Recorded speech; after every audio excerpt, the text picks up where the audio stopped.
안녕하십니까. 오늘 강원대학교 병원 의생명연구원과 강원대학교 의과대학의 의료정보학교실에서 공동으로 주최하는 심포지움에 참석해 주셔서 감사드립니다.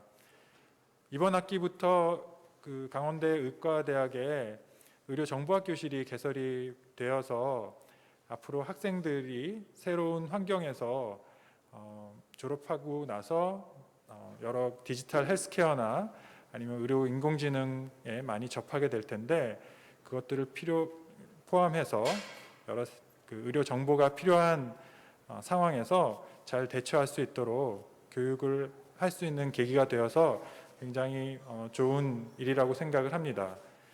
사실은 굉장히 오래전부터 의료정보학 교실이 생겨야 되겠다고 생각을 했었는데, 올해 많은 교수님들의 도움으로 교실이 생겨서 굉장히 기쁘게 생각하고 있습니다. 여기에 많은 도움을 주신 조성준 의전원장님 비롯해서 의전원의 많은 교수님들께 감사를 드립니다. 오늘 강의의 첫 세션은 의료정보학에 대한 내용입니다.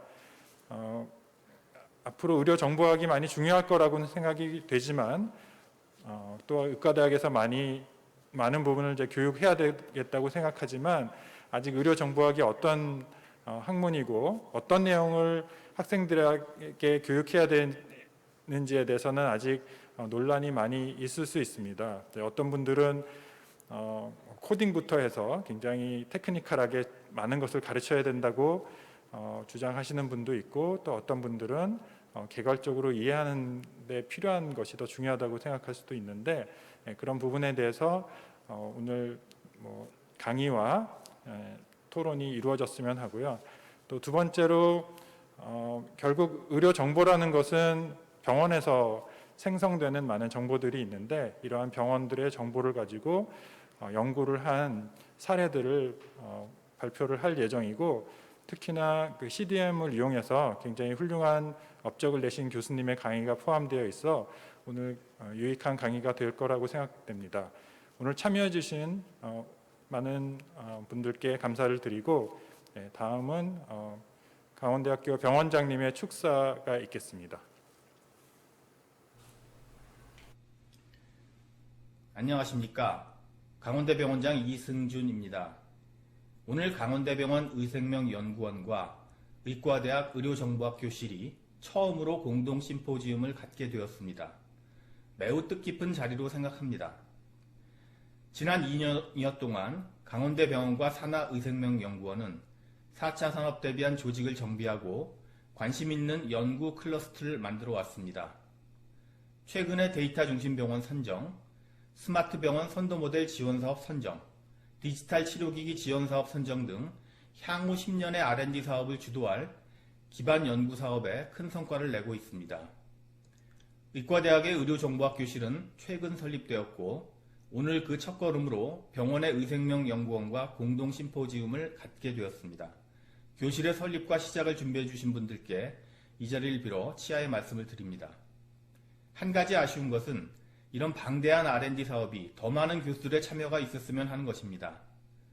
아직까지는 비교적 소수의 관심 있는 교수들이 주도하는 형태인 것 같고, 오늘의 심포지움을 계기로 앞으로 이 부분에 많은 진전이 있었으면 합니다. 오늘 공동 심포지움을 준비해 주신 분들께 감사의 마음을 전하고, 앞으로도 강원대학병원은 R&D 사업에 아낌없는 지원을 하겠다고 약속드리겠습니다. 감사합니다.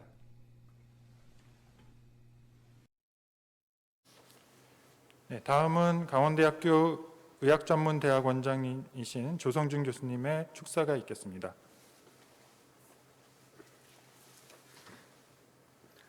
안녕하십니까. 강원대학교 의학전문대학원장 조성준입니다. 먼저 의료정보학 교실이 이렇게 출범하고 첫 번째 심포지움을 열게 된 것을 축하드립니다. 사실은 이렇게 교실을 출범시키고 이런 행사를 여는 것 자체가 그 교실의 부분이 아니라 강원대 의대 전체의 경사스러운 일이라고 생각을 합니다. IT 기술 발달과 크라우드 개념이 시작되면서 과거에는 상상할 수 없는 변화가 우리 주변에 일어나고 있습니다. 데이터의 볼륨이 증가하고 처리 속도가 매우 빨라졌기 때문이라고 생각을 합니다. 이러한 변화가 궁극적으로 에비던스 베이스드 메디슨을 더 정교하게 만들어가고 궁극적으로 환자 안전에 크게 기여하기를 바랍니다. 다시 한번 이번 심포지움을 축하드립니다. 예, 바로 이어서 제가 첫 번째 세션의 좌장을 맡게 돼 있는데 바로 이어서 시작하도록 하겠습니다.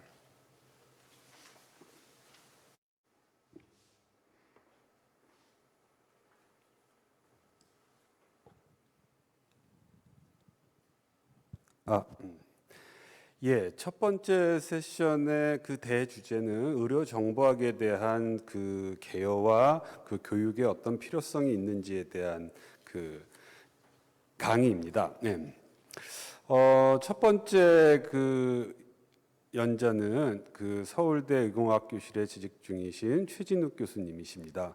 교수님은 서울대학교 의과대학을 졸업하셨고 동대학원에서 석사와 박사 학위를 취득하셨습니다. 그리고 서울대학교 병원에서 의료정보센터장을 역임하셨고 대한의료정보학회 이사장을 역임하셨습니다. 서울대학교 의과대학 의공학교실의 주임 교수 및 대한의용생체공학회장을 역임하셨습니다. 첫 번째 연자인 최진욱 교수님을 소개합니다. 예, 부탁드립니다. 반갑습니다. 제 목소리 잘 들리시나요?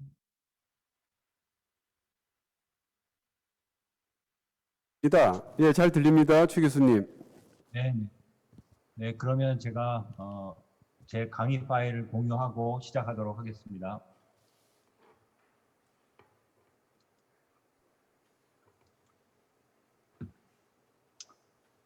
네, 여러분 반갑습니다. 저는 서울대학교 의과대학에 근무하는 최진욱 교수이고요. 제가 오늘 이런 자리에서 말씀드릴 내용은 의료정보학에 관한 이제 개요가 되겠습니다. 그런데 제가 전반적인 개요를 다루기보다는 의료정보학의 주로 과거와 앞으로의 미래 여기에 대해서 간략하게 말씀을 드리도록 이렇게 하겠습니다. 일단 말씀드리기에 앞서서 이런 좋은 자리에 의미 있는 자리에 저를 불러주셔서 감사드립니다. 네, 시작해 보겠습니다. 일단 의료정보학의 그 출발을 말씀드리려고 하면 제가 한 두 분 정도의 교수님을 먼저 소개해드리고 시작을 해야 될 것 같습니다. 첫 번째로는 고창순 교수님입니다. 고창순 교수님은 우리 서울대학교에서 내과학을 전공하시고 그 다음에 핵의학도 전공하셔서 핵의학 교실에서 몸담으시면서 여러 가지 의미 있는 활동을 많이 하셨습니다. 그 중에 하나가 의료 정보학이 이제 자리 잡을 수 있도록 대한의료정보학회라고 하는 것을 처음 설립을 하시게 됐습니다. 사실은 저는 이제 의대를 졸업하고 의공학이라고 하는 그런 대학원에 갔었는데요. 가자마자 이제 고창 선생님께 불려가서 이런 정보학회라고 하는 걸 만드니까 네가 여러 가지 좀 서류 작업 뭐 이런 거 좀 도와라 이렇게 했는데 제가 뭐 의대 갓 졸업한 사람이 뭘 알겠습니까? 그래가지고 이제 도망을 갔습니다. 그래서 도망을 갔는가 싶었었는데 한 10년 뒤에 제가 다시 잡혀 들어가서 대한의료정보학회에서 총무를 한 7년 동안 이렇게 하게 되었습니다. 그러면서 이제 초반부터 그 제가 총무를 맡게 되면서부터 본격적으로 저는 의료정보학 쪽에 일을 하게 되었다고 생각하는데요. 그래서 이 틀을 잡게 될 때 굉장히 중요한 역할을 하셨던 고창수 교수님 먼저 소개 말씀드리고 또 한 분은 곽연식 교수님이십니다. 곽연식 교수님은 제 마우스가 이렇게 잘 보이시는지 모르겠는데 여기 앉아 계시는 분이 곽연식 교수님입니다. 저 뒤쪽에서 두 번째, 오른쪽에서 두 번째가 되겠습니다. 워낙은 경북의대를 나오시고 거의 50대가 되실 때까지 미국에서 임상병리, 그러니까 진단검사의학과 보드로 활동하고 계셨습니다. 그러시다가 최근에 50 넘으셔서 이제 한국에 들어오셔가지고 처음에는 아주대학병원에서 좀 활동하시고 다시 경북의대로 가셔서 1999년에 경북의대에서 의료정보학 교실을 창설했습니다. 이게 이제 우리나라의 최초의 정보학 교실이 되겠습니다. 그리고 또 지금 보이시는 이 사진은 ISO TC 215라고 하는 그 국제 표준화 기구에서 의료 정보 표준을 다루는 그런 커미티입니다. 테크니컬 커미티. 그 활동도 아주 활발하게 하셔가지고 2003년에는 이 ISO TC 215의 최저까지 맡으셨습니다. 그래서 이런 두 분의 공로 역할로 말미암아서 우리나라에 이제 이런 대한의료정보학회가 자리를 잡게 되고, 이런 대한의료정보학회 활동을 토대로 각 대학에서 정보학 교실이 하나 둘씩 생겨나게 되었습니다. 대한의료정보학회는 아주 초반인데도 불구하고 세계적인 학술대회인 메드인포 98이라고 하는 것도 개최하게 됐습니다. 그 당시 저도 이제 굉장히 주니어 때라서 이게 얼마나 큰 학회인지 몰랐었는데, 지금 보니까 각 분야별로 시작하는 이제 그 월드 콩그레스 이런 걸 하나 이제 유치한 것이었습니다. 그래서 그 당시 오프닝 때도 제 기억에, 제가 준비위원으로 활동했었는데 제 기억에 이휘호 여사가 오프닝 때 오셔가지고 축사도 해주셨던 그 정도의 이제 큰 학회였습니다. 그 다음에 또 하나 이제 우리가 생각해야 될 것 중에 하나는 우리나라의 이제 정보학이 크게 된 계기가 되겠습니다. 이것은 결국은 우리나라 컴퓨터 시스템이 들어와서 정보 시스템이라고 하는 것을 만들게 되면서 정보학에 사람들이 관심을 기울이게 되었는데요.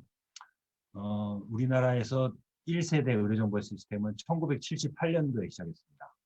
그 경희의료원에서 시작을 했고요. 왜 이때 시작을 했느냐? 이때 국민건강보험이 시작을 했습니다. 그래서 그것에 맞춰서 각 병원들이 이제 전산 프로젝트를 하기 시작을 했고요. 우리 서울대학병원도 79년에 이렇게 완료를 했는데, 그리고 나서 한동안은 그 상태로 계속 머물러 있었습니다. 그러니까 병원으로 말하면 병원에 전산 조직만 있는 그런 상황이었죠.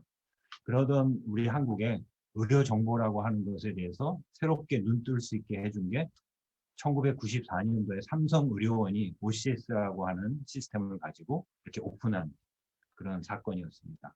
그래서 그 당시에 많은 사람들이 뭐 증권이나 금융이나 이런 부분에는 전산이 돼도 의료 부분에는 전산이 될 수 없을 것이다. 너무 복잡하기 때문에 하던 관념을 깨트리고 실질적으로 그게 가능하다는 걸 보여준 게 이제 삼성의료원이 되겠습니다. 그래서 삼성의료원의 이 정보 시스템도 의료 정보화라고 하는 것을 이렇게 앞당기는데 굉장히 큰 기여를 했다고 생각합니다. 저희 서울대학병원은 보시는 바와 같이 한참 뒤에, 5년이나 뒤에 이렇게 OCS를 하게 됩니다. 그러고 나서 점차 이제 좀 사람들이 정보화에 대한 마인드를 더 갖게 돼서 EMR이라고 하는 것을 하게 되죠. 그래서 지금 보시는 거는 외래 진료실인데 아직 EMR이 도입되기 전입니다. 여기 차트들이 많이 있고 컴퓨터 보면은 아직 이제 OCS가 돌아가는 모습을 보이게 됩니다. 그러다가 저희 병원인 같은 경우는 2004년에 EMR을 도입을 했습니다. 그래서 굉장히 뭐 간호사 데스크가 엄청 깨끗해졌죠. 예. 그리고 심지어는 여러분 잘 보시면은 여기 있는 간호사가 웃고 있는 모습까지도 볼 수 있습니다. 네. 그래서 저는 이런 EMR이 돼서 앞으로 어떤 일이 벌어져야 되냐라고 생각을 하면, 제일 처음에 메디컬 에러를 줄이는 일이 진행되어야 된다 이렇게 생각을 하고요. 그 다음에 또 하나는 흩어져 있는 데이터를 인테그레이션 하는 그런 작업이 이루어져야 된다. 그리고 사용자들이 편하게 입출력을 할 수 있도록 사용자 화면이 편하게 만들어져야 된다. 그리고 지노믹 인테그레이션이 돼야 된다. 그 다음에 AI나 이런 기술들이 도입될 수 있도록 그 내부적으로 시멘틱한 인프라스트럭처를 갖고 있어야 문서를 우리가 다른 시스템에다 제공할 때도 뭔가 해석을 할 수 있는 그런 근거를 제공할 수 있게 되겠습니다. 그리고는 마지막으로 우리가 얼마나 환자 치료를 잘할 수 있는지 그런 아웃컴에 대한 리서치를 할 수 있도록 EMR이 준비되어야 된다라고 저는 생각하고 있습니다. 이 중에 한 예만 살펴보겠습니다. 메디칼 에러에 관한 예를 살펴보면 약물에 의한 메디칼 에러 보면 이게 저희 서울대학병원의 데이터를 갖고 제가 간단하게 플로팅을 해본 건데요. 보면 거의 53%에 해당하는 것이 약물 용량을 잘못 준 것에 의한 메디칼 에러입니다. 그러니까 사실은 컴퓨터가 도와주려고 하면 엄청 쉽게 도와줄 수 있는 이런 부분입니다. 그리고 두 번째가 네임을 잘못 쓰는 것, 믹스업 해가서 이런 것도 조금만 더 옆에서 어시스트를 해주면 도와줄 수 있는 것이라서 이 정보 시스템이 들어와서 그 우리 진료의 퀄리티를 높이는 데는 그렇게 어렵지 않은 과제들이다라고 저는 생각하고 있습니다. 그래서 좀 더 우리가 이 부분에 신경을 많이 쓰면 좋은 EMR로 계속 발전시킬 수 있을 것이라고 생각합니다. 그럼 이제 병원에서 EMR이 이렇게 기여할 수 있는 분야가 이렇다고요. 이제 어떤 학문적인 분야 측면에서 의료 정보학을 한번 살펴보도록 하겠습니다. 이거는 제가 최근에 저희 석사 학생과 이제 진행을 한 연구인데요. LDA라고 하는 어떤 토픽을 그룹핑하는 이 페이퍼가 무슨 주제를 다루고 있다라고 하는 그런 걸 찾아서 그런 토픽별로 그룹핑하는 그런 기술들이 있습니다. 그래서 그것을 이용해서 저희가 의료 정보 분야의 연구 트렌드가 어떻게 변하는지를 한번 조사를 해봤습니다. 그래서 여기 나온 이제 자미아라고 하는 거는 의료 정보 분야의 이제 랭킹 1위의 저널입니다. 그래서 이 자미아에 나와 있는 저널을 2006년부터 2020년까지 모든 앱스트랙트 다 모으니까 한 2,800개의 앱스트랙트가 되더라고요. 2,800개 앱스트랙트를 조사를 해서 그것을 전부 토픽 그룹핑을 하고 그 안에 어떤 키워드들을 가장 많이 사용됐는가 하고 조사를 해봤습니다. 그래서 점차적으로 증가하는 단어들을 살펴보면 헬스, 데이터, EHR, 클리니컬, 페이션트, 모델 이런 것들이 지속적으로 증가하고 있고요. 감소하는 단어들도 있었습니다. 인포메이션과 시스템. 시스템은 조금 이해가 가는데 인포메이션 데이터하고 비슷한 건데 라고 생각할 수 있는데 이 인포메이션이 제가 보기에는 무슨 하스피탈 인포메이션 시스템 이때 나온 인포메이션인 것 같습니다. 그래서 그런 류의 단어들이 조금 감소한 것 같고요. 그다음 또 두 번째로 유명한 저널이라고 IJMI라고 하는 저널이 있습니다. 인터내셔널 저널 오브 메디컬 인포메틱스. 거기도 비슷하게 헬스나 스터디 이런 것들이 증가하고 있고 시스템 그 다음에 메디칼이라고 하는 부분은 데피니트하게 감소하고 있습니다. 딴 건 좀 약하고. 이건 이해가 되고 메디칼은 이게 제가 생각하기에는 아마 우리의 주 키워드가 의료보다는 이제 건강이나 헬스 뭐 이런 퍼블릭 헬스 이런 쪽으로 많이 가고 있기 때문에 이런 류의 단어가 조금 이제 사용이 감소하는 게 아닌가 그렇게 생각을 하게 됩니다. 그다음 또 하나 이제 연구 분야에서 빠질 수 없는 것이 최근에 나온 AI가 되겠죠.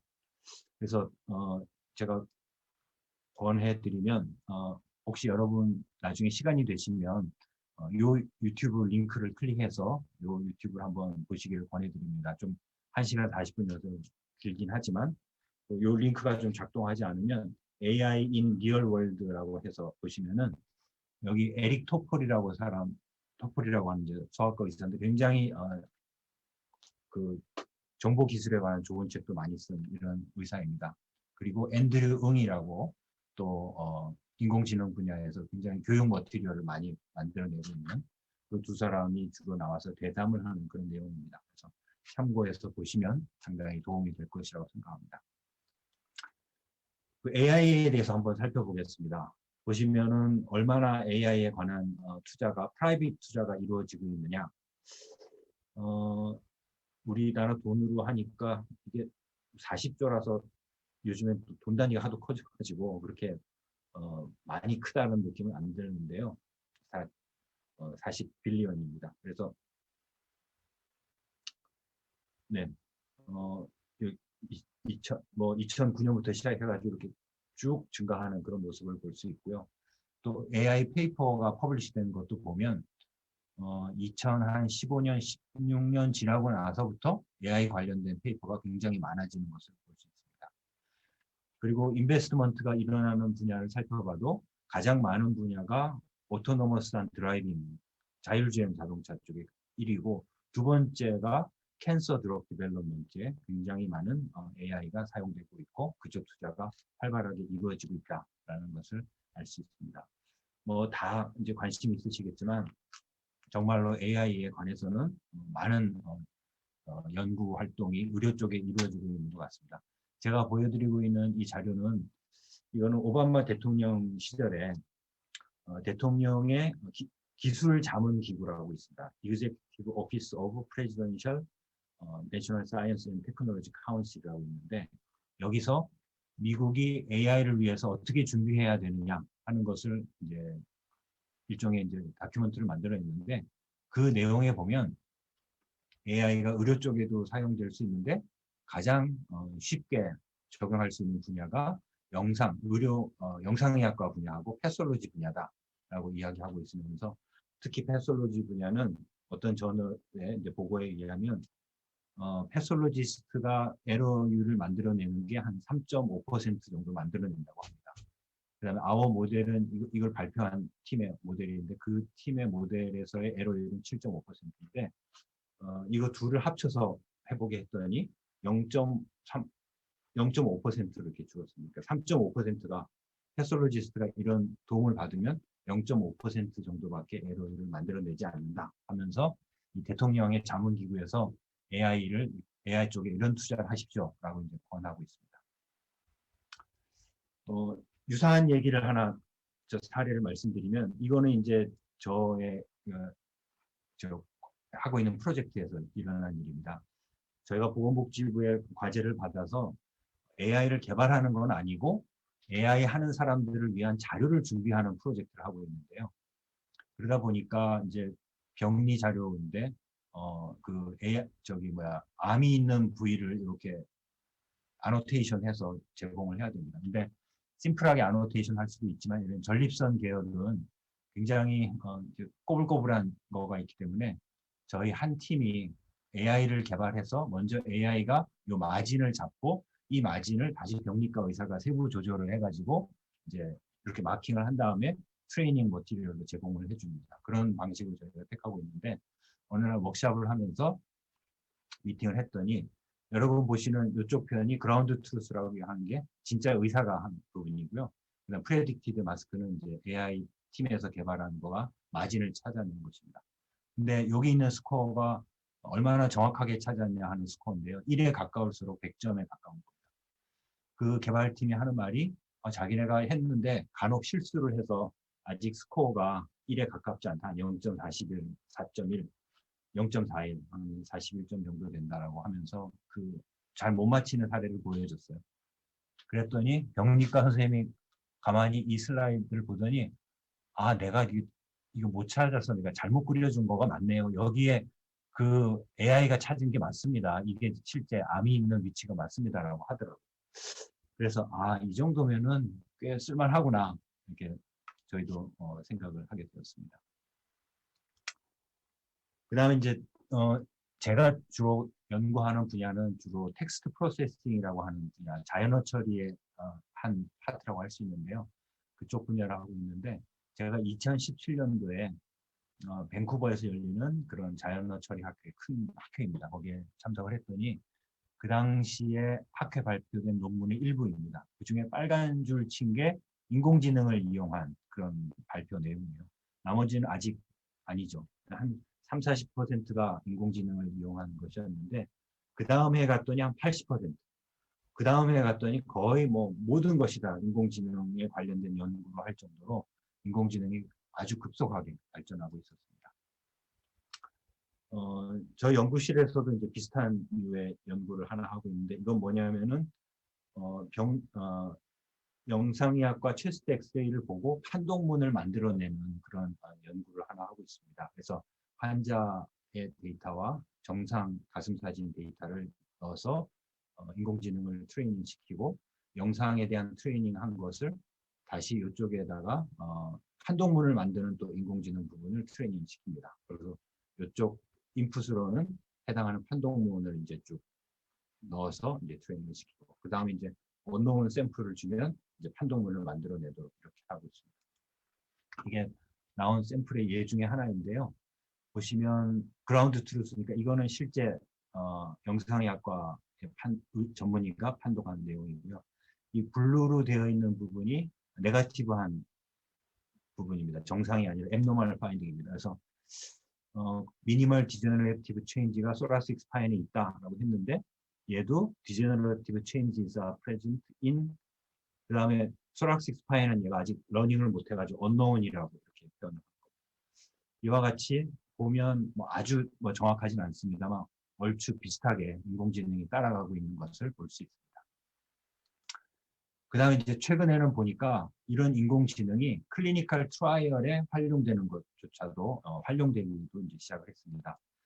그래서 보시면 이거는 네이처지에 한 2주 전에 나온 그런 논문인데요. AI를 이용해서 우리가 임상시험을 할 때 이 엘리저빌리티 크라이테리어를 AI가 더 잘 맞게끔 조절해가지고 훨씬 더 사람 리크루트하는 것을 더 잘할 수 있게 해준다 하는 그런 내용이 되겠습니다. 그래서 간단하게 보면 이런 류의 이제 그 크라이테리어를 적은 거를 컴퓨터가 이해할 수 있도록 이런 룰로 만들어내고 그다음에 기존에 했었던 모든 이제 클리니컬 트라이얼 데이터를 다 모아서 해당하는 약을 치료받은 그룹하고 그렇지 않은 그룹으로 나눠서 이제 러닝을 하는 거죠. 그런 다음에 어떤 룰을 만들어서 요 항목이 들어갔을 때 이게 실제 엘리자빌리티 크라이테리어에 영향을 미치는 효과, 그렇지 않은 효과 이걸 비교하면서 어떤 크라이테리어가 적절한지 부적절한지 이걸 판단해서 가장 최적의 크라이테리어를 만들어 가지고 전반적으로 리크루트하는 그런 사이즈를 더 많이 늘릴 수 있었다 하는 그런 보고였습니다. 그래서 굉장히 AI가 이제 많은 분야에 의료 쪽 많은 분야에 들어오는 것 같습니다. 그래서 이게 저의 이제 마지막 슬라이드인데요. 제가 쭉 그 의료 정보와 관련된 그런 것들 보면서 말씀드리면 이런 의료와 정보 기술은 이제 강력한 연결고리를 만들어서 지속적으로 발전하고 있는 것 같습니다. 그래서 그 내용을 보면 주로 초기에는 시스템 관련된 주제에서 이제는 데이터, 헬스 또는 케어, 그다음에 AI 중심으로 이렇게 주제가 지속적으로 변화하고 있고 특히 의료 분야는 AI 기술이 잘 적용될 수 있는 아주 좋은 분야인 것 같습니다. 그래서 이런 의료용 AI를 잘 훈련시키기 위해서는 좋은 데이터가 아주 필수적인데 그것을 우리가 잘 만들어서 제공하는 것도 우리 쪽에 중요한 역할이라고 하겠습니다. 그래서 마지막으로 이런 의료정보학은 이러한 기술을 개발하고 검증하고 발전시킬 수 있는 기반을 제공하는 게 의료정보학의 주요한 역할이다. 이렇게 생각하고 있습니다. 네, 이상으로 제가 간단하게 의료정보학의 개요, 그동안 어떻게 발전해 왔는지에 대해서 간단하게 말씀드렸습니다. 네, 감사합니다. 예, 최준욱 교수님 강의 잘 들었습니다. 예, 잠시만 그 자리에 대기해 주시고요. 혹시 그 온라인상에서나 아니면 현장에서 그 첫 번째 강의 내용에 대해서 뭐 질문이나 아니면 코멘트 있으시면 말씀해 주십시오.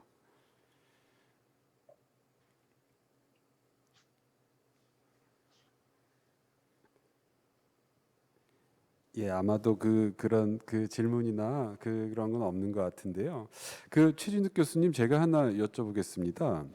네, 이게 이제 이 빅데이터나 AI에 대해서 사실은 조금 두려워하는 사람들도 있거든요. 예, 뭐 몇 가지 측면이 있는 것 같습니다. 뭐 정보가 어떻게 사유화된다거나 아니면 이렇게 영리화된 그러한 이 정보가 이 상업적으로나 이렇게 어떤 소수 집단에 의해서만 이용되거나 사실은 아직 시작도 안 했는데 먼저 그러한 두려움을 갖는 분들이 더러 있는데 거기에 대해서 혹시 교수님 생각이 있으시면 코멘트 부탁드립니다. 예.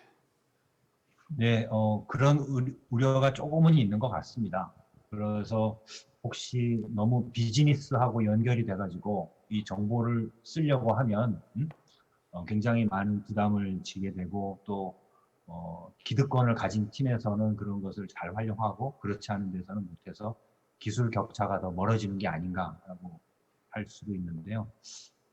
아마 이런 그 학계에 계신 분들이나 또 이런 분야 연구를 하고 계시는 분들이나 이런 내용에 대해서는 굉장히 오픈되어 있는 그런 마인드 갖고 계실 것이라고 생각하고 저희가 좀 더 자료를 너무 그러니까 뭐 소유하는 형태로 이렇게 발전하는 것에 대해서는 조금 더 경계하면서 진행을 하면 될 것 같고요.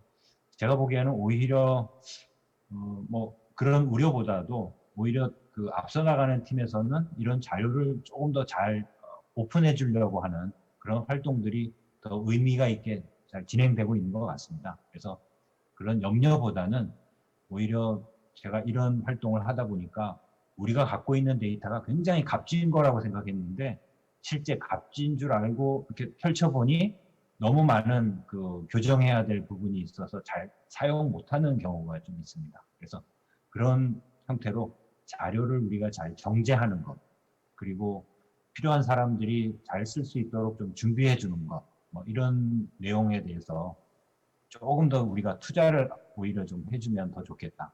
이런 생각을 갖고 있습니다. 예, 감사합니다.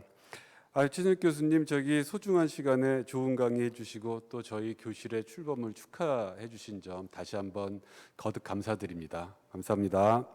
네, 감사합니다. 그럼 두 번째 연재로 넘어가겠습니다. 두 번째 연재는 의료정보 교육의 필요성에 대해서 최운성 강원대학교 의료정보학교실 교수님께서 강의해 주시겠습니다. 최운성 교수님은 서울대학교 의과대학을 졸업하시고 아주대학교 보건대학원에서 석사학위, 그다음에 서울대학교 의과대학에서 박사학위를 취득하셨습니다. 그리고 2014년도부터 강원대학교 병원의 내분비내과 교수님으로 근무하고 계시며 현재는 의료정보학교실의 겸직 교수로 재직 중이십니다. 강의 부탁드립니다. 네, 소개 말씀 감사드립니다.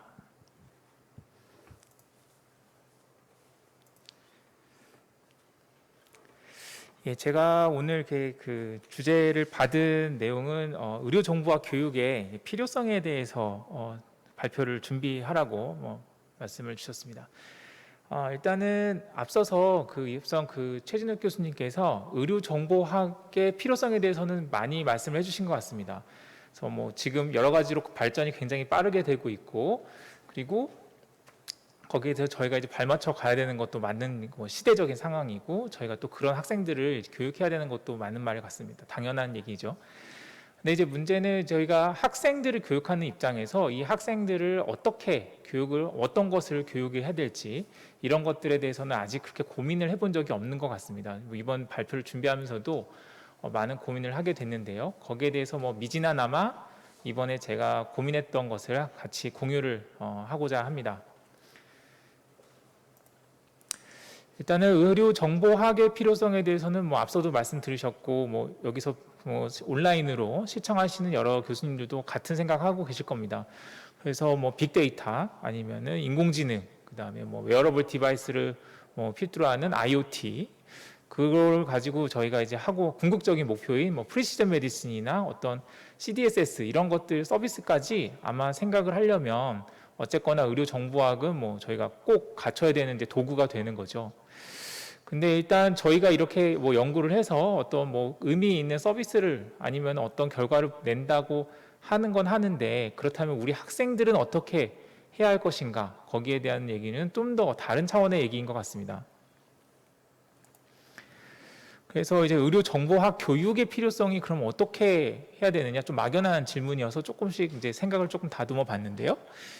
먼저 결국에 이제 우리 학생들이 이제 미래 의료 환경에서 학생들이 향후의 미래 의료 환경 겪게 될 의료 환경에서 과연 의료인으로서 어떤 역량을 갖춰야 그 미래 환경에 잘 적응을 하고 대처할 것인가라고 질문을 바꿔볼 수 있겠고, 결국에 다시 말하면 우리 대학이 이런 교육을 통해서 학생들이 어떤 역량을 갖추도록 할 것인가를 정하면 그걸 갖추도록 하는 것이 결국에는 의학교육, 의료정보학 교육의 필요성을 설명하는 거라고 생각을 할 수 있겠습니다.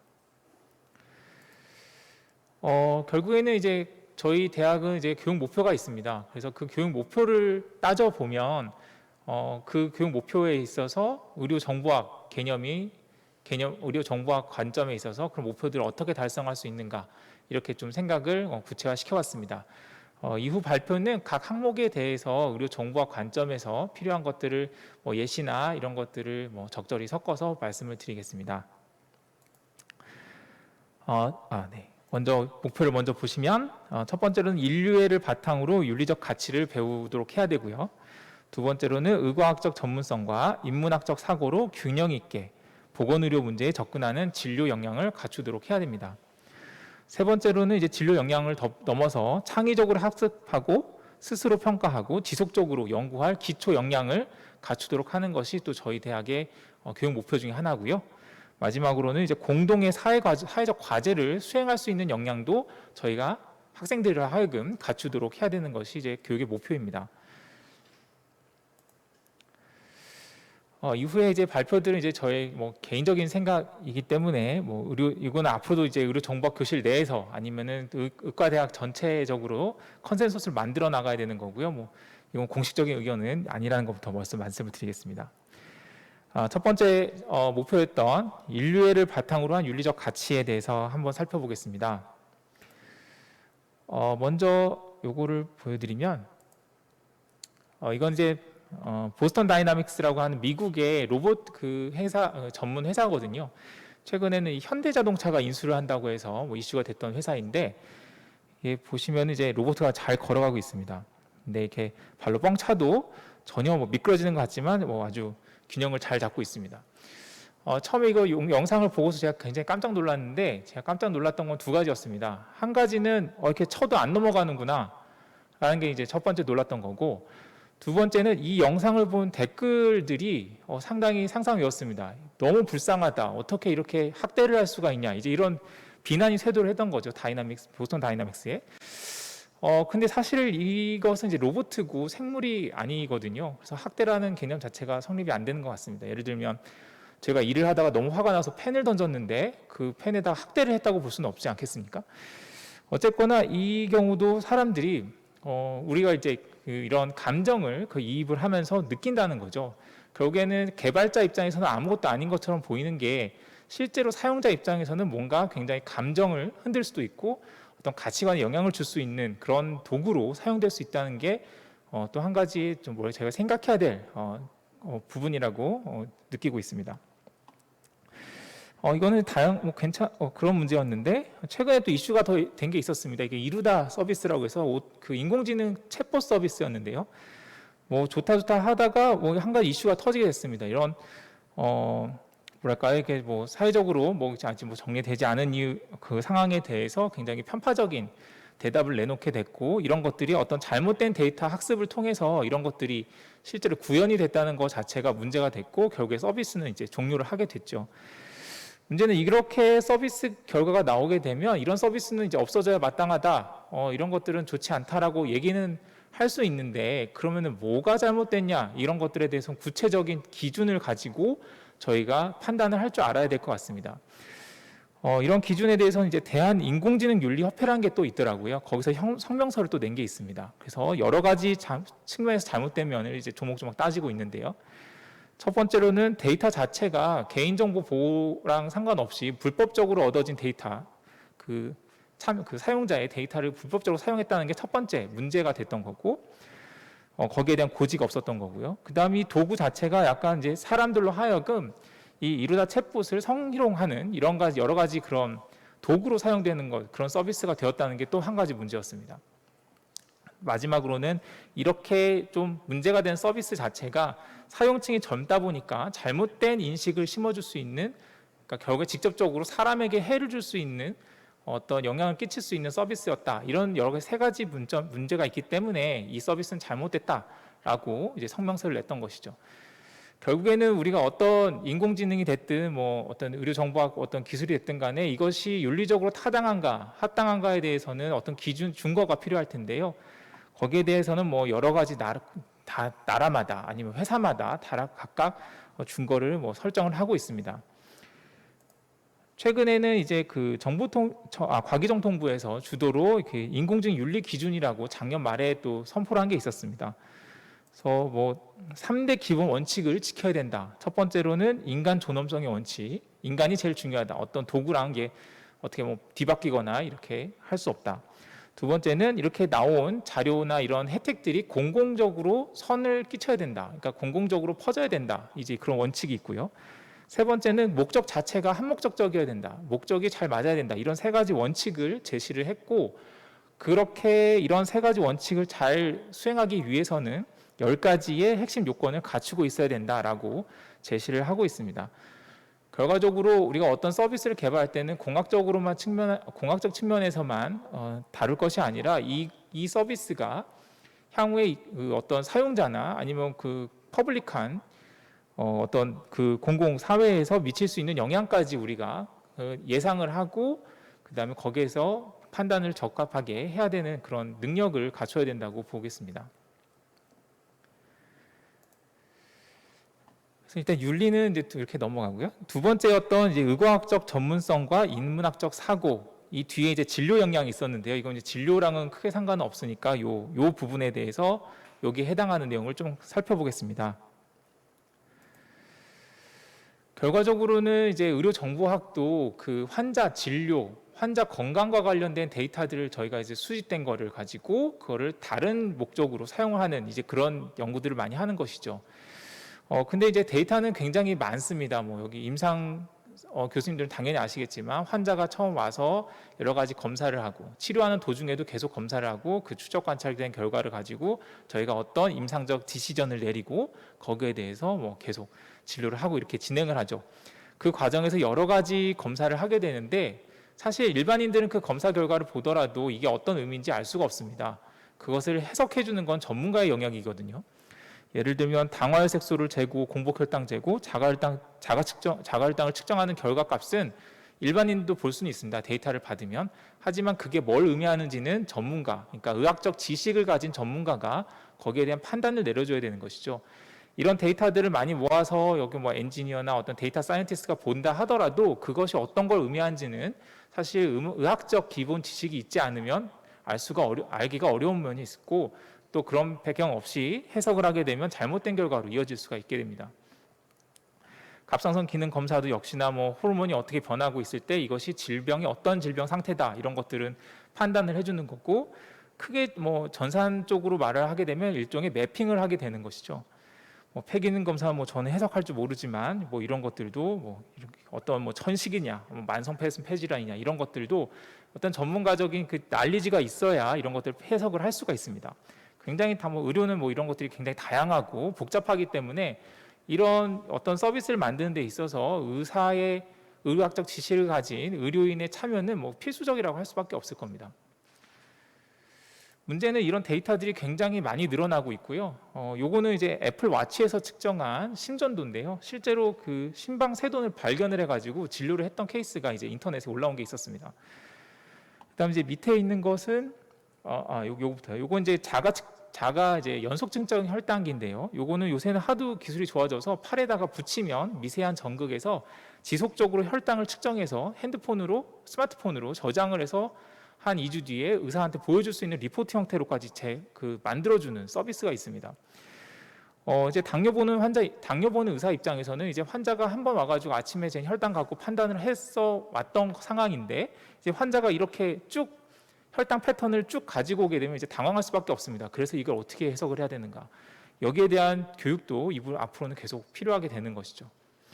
이거는 이제 맥박에 대한 모니터링이고, 그 다음에 또 한 가지 뭐 두려움 반, 뭐 기대 반이 있긴 하지만 환자들이 스스로 가지고 오는 시퀀싱 데이터도 가능합니다. 이게 실제로 의료기관을 거치지 않더라도 우리나라는 아직 그렇게 되지 않지만 미국이나 이런 데서는 환자가 개인이 이런 서비스를 하는 업체에 샘플을 보내서 이런 시퀀싱 데이터를 스스로 가지고 있을 수도 있습니다. 나중에는 이제 이런 것들을 실제로 진료 보는 의사에게 제시를 하게 되면 이런 것들도 저희가 해석을 해줘야 되는 상황이 되는데 이런 건 저희가 배운 적이 없어서 이제 앞으로 배워야 되고 이런 어려운 면도 앞으로 있을 수가 있겠습니다.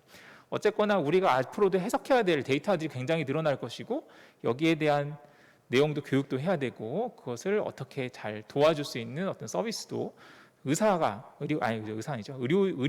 이제 해야 될 역량 중에 하나라고 볼 수 있겠습니다. 일단 데이터에 대해서 말씀드렸는데 또 좀 더 상위의 개념으로 보면 이제 온톨로지 개념이 있습니다. 이제 온톨로지는 이제 개념을 구조화한 어떤 기술문을 얘기하는데요. 저희가 뭐 예를 들면 당뇨병 이렇게 얘기를 하면 저희 내분비 의사들은 압니다. 뭐 혈당이 어떻고 되고 이게 어떤 문제를 일으키고 치료는 어떻게 하고 이런 것들이 머릿속에 다 들어가 있고 이제 그런 걸 가진 사람이 이제 전문이라고 할 수 있겠죠. 근데 이제 그런 것들을 머릿속에만 있는 것이 아니라 어떤 이런 의료의 이런 그런 데이터들을 사용을 하려면 그런 지식 체계가 갖추어져 있어야 됩니다. 그래서 예를 들면 이런 식이죠. 온톨로지에 보면 어떤 개념을 설명하기 위해서 이게 어떤 상위 개념 안에 들어가는 것인지도 알아야 되고요. 두 번째는 그것이 같은 개념 안에 들어있는 뭐 이웃하는 개념들과 어떤 차이를 가진 어떤 다른 속성을 가지는지도 알아야 되겠고 그 속성이 무엇인지 그리고 그 관계가 서로 간에 어떠한 상황인지도 알아야 되는 거게 되겠습니다. 예를 들면 요 강아지가 한 마리 있는데요. 요거는 이제 인스턴스가 됩니다. 요 강아지는 뭐 옆집에 있는 강아지나 우리 집에 있는 강아지는 서로 다른 개체가 되는 거죠. 하지만 그 개는 강아지들은 한 개라는 하나의 클래스에 묶여 있습니다. 공통된 특징이 있거든요. 그랬을 때 이 개가 가지고 있는 속성, 뭐 털의 색깔, 나이나 견종 이런 것들은 요 속성이 되고 요거 인스턴스들이 묶여 있는 이것들은 이제 클래스에 묶이게 되는 거죠. 그리고 이 개가 살고 있는 집은 서로 관계를 가지고 있는데 당연히 클래스가 다른 거겠죠. 얘는 건물이고 얘는 개니까. 하지만 다른 클래스 간에서도 연관성을 가질 수가 있고 이 개라는 클래스 자체도 포유류라는 더 상위의 클래스의 하나의 인스턴스라고 볼 수 있습니다.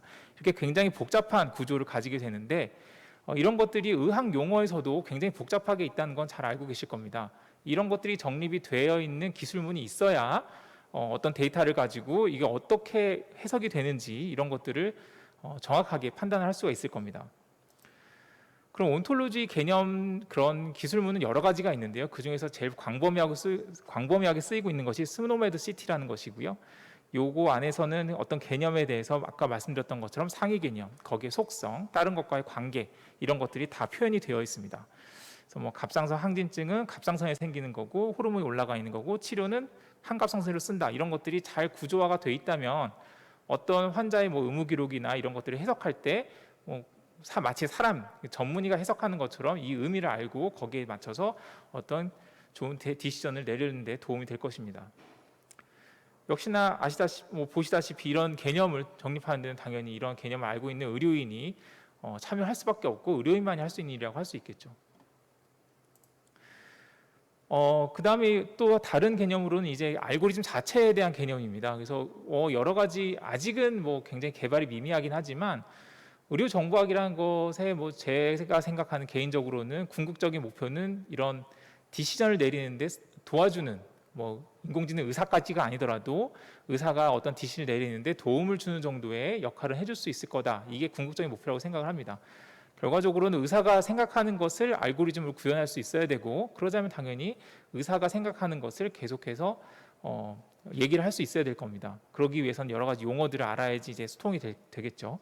그래서 요거는 이제 뭐 어떤 증상을 가지고 진단을 하는데 어떤 그런 프라이어리티를 가지고 프로버빌리티, 지금 감별 진단하는 그런 알고리즘을 표현한 건데 이미 59년에 나온 논문입니다. 굉장히 오래된 개념이지만 이제는 어떤 컴퓨팅 기술 발달로 해서 저희가 향후에는 인공지능으로도 구현할 수 있지 않을까 이렇게 기대를 하고 있습니다.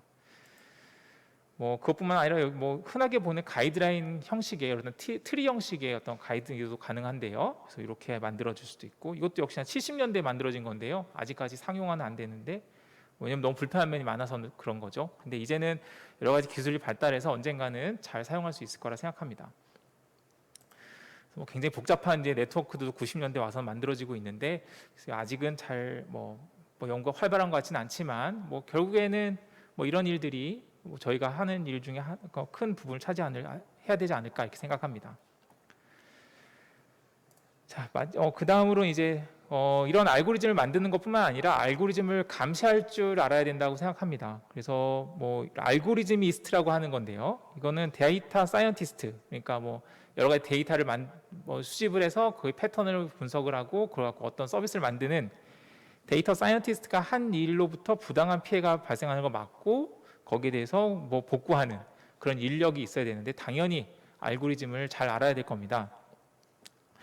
이거는 이제 어떤 장면이냐면 예전에 2016년에 그 이세돌하고 알파고가 이제 대국을 했죠. 그 중에 그 이세돌이 유일하게 승리했던 사국인데요. 사국에서 78수, 그러니까 이세돌이 놓은 78번째 수가 그걸 놓은 순간 알파고의 그런 예측 시스템이 갑자기 이제 막 느려지기 시작한 거죠. 굉장히 복잡해지면서 그때 이제 그 얘기를 하면서 이 하서비스가 말한 게 78수가 나올 확률은 10,000분의 1에 불과했다. 그러니까 이세돌이 그렇게 10,000분의 1 확률로 거기다 놓을 줄은 몰랐다 이런 거죠. 그 얘기는 뭐냐면 완벽해야 되는 알고리즘인데도 불구하고 이렇게 작은 확률로 이런 에러가 나게 되면 예측하지 못했던 값이 나오게 되면 알고리즘이 흔들려져 버리는 이런 일이 발생할 수가 있습니다. 바둑이야 뭐 급한만 치면 되는데 의료에서는 그런 일이 있어서는 안 되는 거죠. 그렇기 위해서는 알고리즘 자체가 문제가 없는지 알아야 되고요. 그거를 잘 해석할 수 있는 능력을 갖춰야 됩니다. 뭐 이런 여러 가지 알고리즘 상의 오류를 찾아낼 수 있는 능력이 있어야 되려면 어쨌든 알고리즘에 대해서 잘 알아야 되고 모델에 대해서도 이해할 수 있는 능력이 있어야 되는 그런 역량을 갖춰야 될 겁니다. 보시면은 뭐 인공지능에서 하는 건데요. 여기 보시면 이제 스탑 사인들이 맞는데 사실 우리가 보면 스탑 사인인데요. 요거 이렇게 흰 테이프, 검정 테이프 붙여 놓으면은 인식을 하지 못한다고 합니다. 굉장히 우스운 일이 되죠. 그 다음에 또 더 심각한 건 이게 판다곰인데 여기다가 이 정도의 노이즈를 섞어주면 우리가 눈으로 볼 때는 판다곰인데 인공지능은 이거를 긴팔 원숭이로 인식을 하고 있습니다. 이렇게 알고리즘 자체도 해킹을 할 수 있기 때문에 우리가 알고리즘에서 어떤 보안에 취약한 부분이 있는지 이런 것들도 항상 그 개발자들과 얘기를 해가면서 계속 판단을 해야 되는 것도 의료인의 역량 중에 하나라고 볼 수 있겠습니다. 자, 그 다음에 여기까지는 이제 의료인으로서의 말씀을 드린 거고요. 그 다음에 이제 사실 의료인이라고 하더라도 뭐 계속 협업만 할 수는 없습니다. 우리가 뭐 기본적인 개념을 알아야 협업도 할 수 있는 거고 기본적인 어떤 서비스가 있어야 그걸 좀 더 전문적으로 개발할 수 있고 그런 거죠. 그러기 위해서는 기본적인 이런 의료 정보학에서 사용하는 여러 가지 뭐 알고리즘이나 이런 테크닉에 대해서 기본적인 개념은 알고 있어야 될 것 같습니다. 이건 뉴럴 네트워크인데요. 뭐 이게 뭐 레이어가 많아지면 이제 딥러닝이 되는 거죠.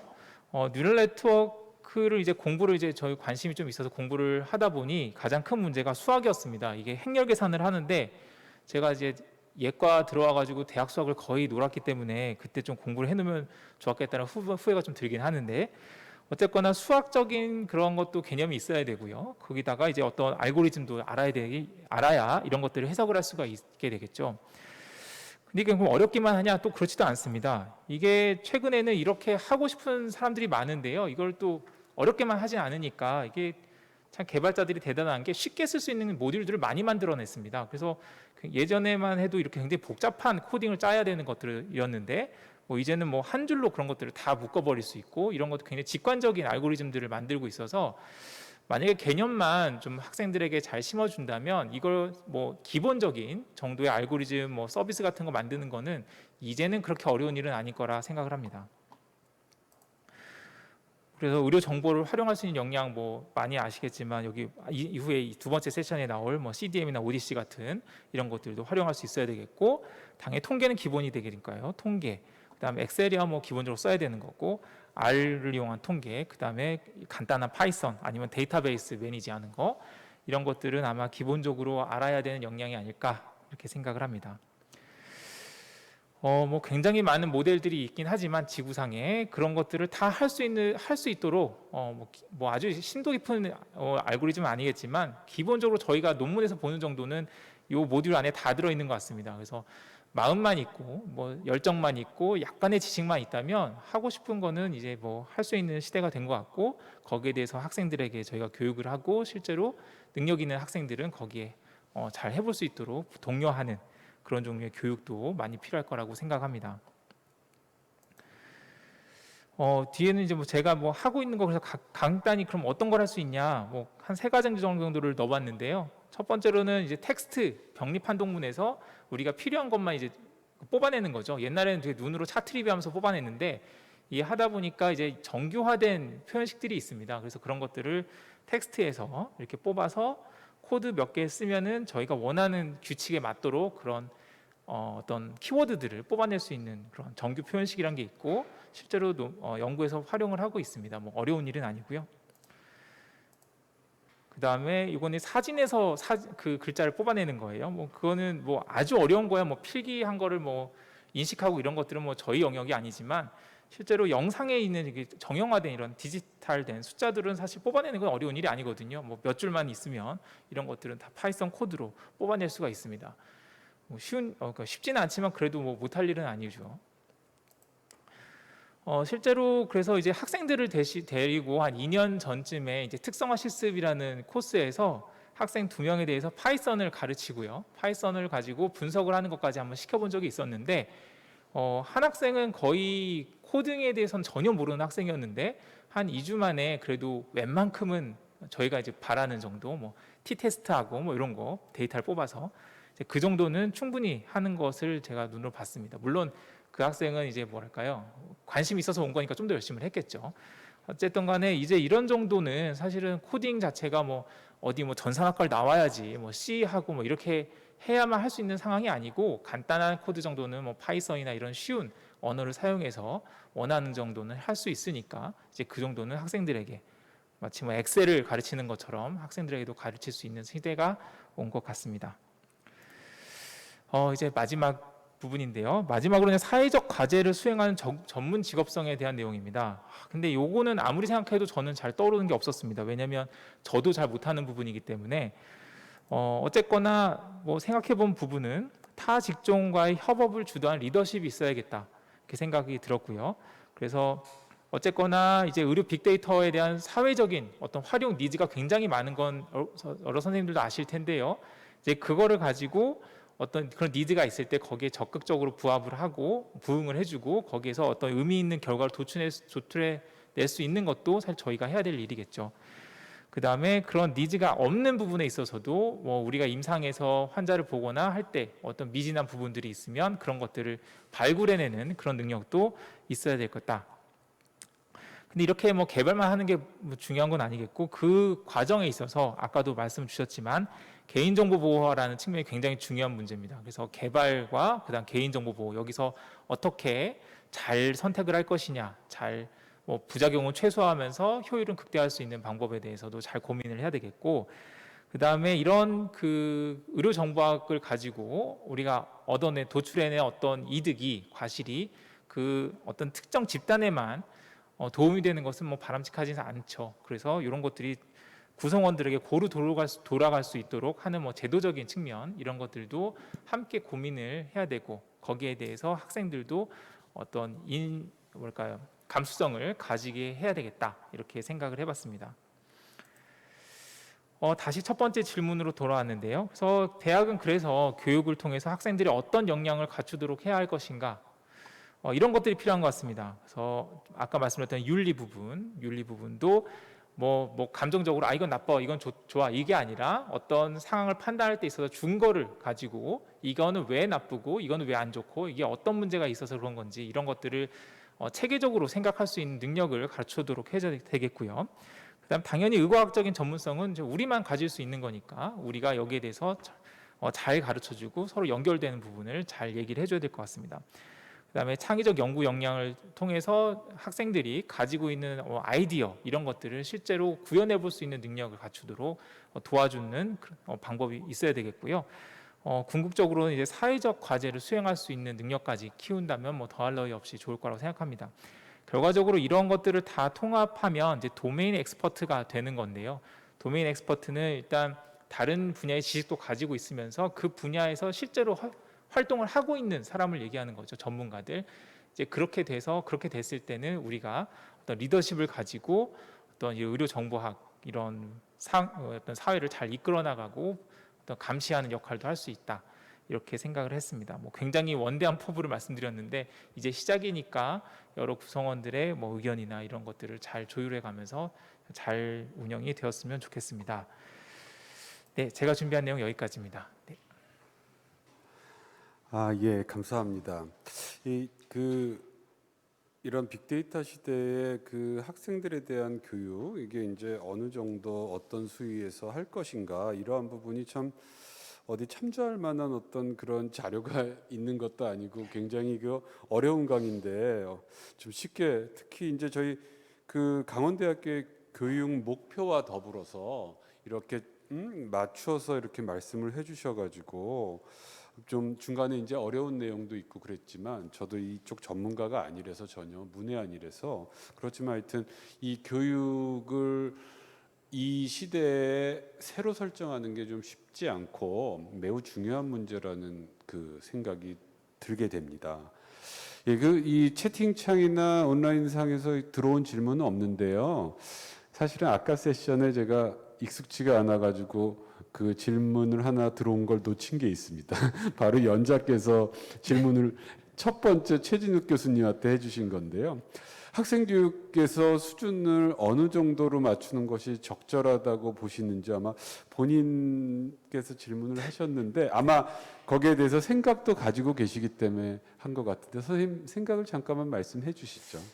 예. 사실은 그 질문 대답을 듣고 제가 생각을 말씀을 드리려고 했는데 저는 이렇게 맞춤형 교육이 좀 중요하다고 생각을 하고 있습니다. 이제 학생들이 모두가 갖춰야 될 역량이 있고요. 그다음에 좀 더 관심이 있고 뭔가 좀 의지가 있는 학생들이 조금 더 추가적으로 가져가야 될 역량이 있다고 생각을 합니다. 그래서 기본적으로 갖춰야 될 역량은 아까 서두에 말씀드렸던 윤리 부분과 그다음에 뭐 사회적 책무성, 그다음에 그냥 기본적인 알고리즘 요 정도는 이제 알아야 된다고 기본적으로 알아야 되는 거라고 생각을 하고요. 이제 거기에 대해서는 당연히 평가도 이루어져야 될 거라고 생각합니다. 근데 이제 뭐 실제 코딩이나 코딩 부분 같은 경우는 사실은 이제 모든 학생이 다 알아야 된다고 생각하지는 않는데요. 그 이유가 왜냐면 이제 코딩 기술 자체도 굉장히 많이 발전을 하고 있습니다. 그래서 요새도 또 뭐 하드 중에 하나는 뭐 넌코딩이라는 게 있는데 코딩 자체를 안 하는데도 불구하고 코딩을 하는 겁니다. 이제 뭐 여러 가지 또 디바이스를 그런 어떤 알고리즘을 써가지고요. 그러다 보니까 지금 가르쳐놓은 뭐 코딩이 나중에 또 유용할 거냐, 뭐 사실 그런 보장도 없고 하기 때문에 제 생각에는 학생들 중에 뭔가 좀 더 뭔가 실제로 개발이나 이런 것까지 한번 가보고 싶다라는 학생들에 있어서는 뭐 특화 수업 같은 걸 통해서 뭐 코딩을 가르친다고 하지만 그 이외의 학생들은 뭐 기본적인 소양을 갖추는 데 정도까지 하는 게 적절치 않을까 이렇게 개인적으로는 그렇게 생각하고 있습니다. 예, 감사합니다. 예, 저기 코로나 시대에 이렇게 그 여러 가지로 여건이 어려움에도 불구하고 이렇게 방송 장비를 통해서 그 온라인 선을 통해서 이렇게 서로 의견을 주고받고 그것도 또 주제가 빅데이터나 AI 등의 이러한 주제를 다루다 보니까 마치 미래 세계에 온 것 같습니다. 아무튼 그 좋은 강의를 해주신 두 분 연자와 참여해주신 그 선생님들께 다시 한번 감사드립니다. 이것으로 첫 번째 세션을 마치고요. 이어서 곧 두 번째 세션으로 이어가도록 하겠습니다.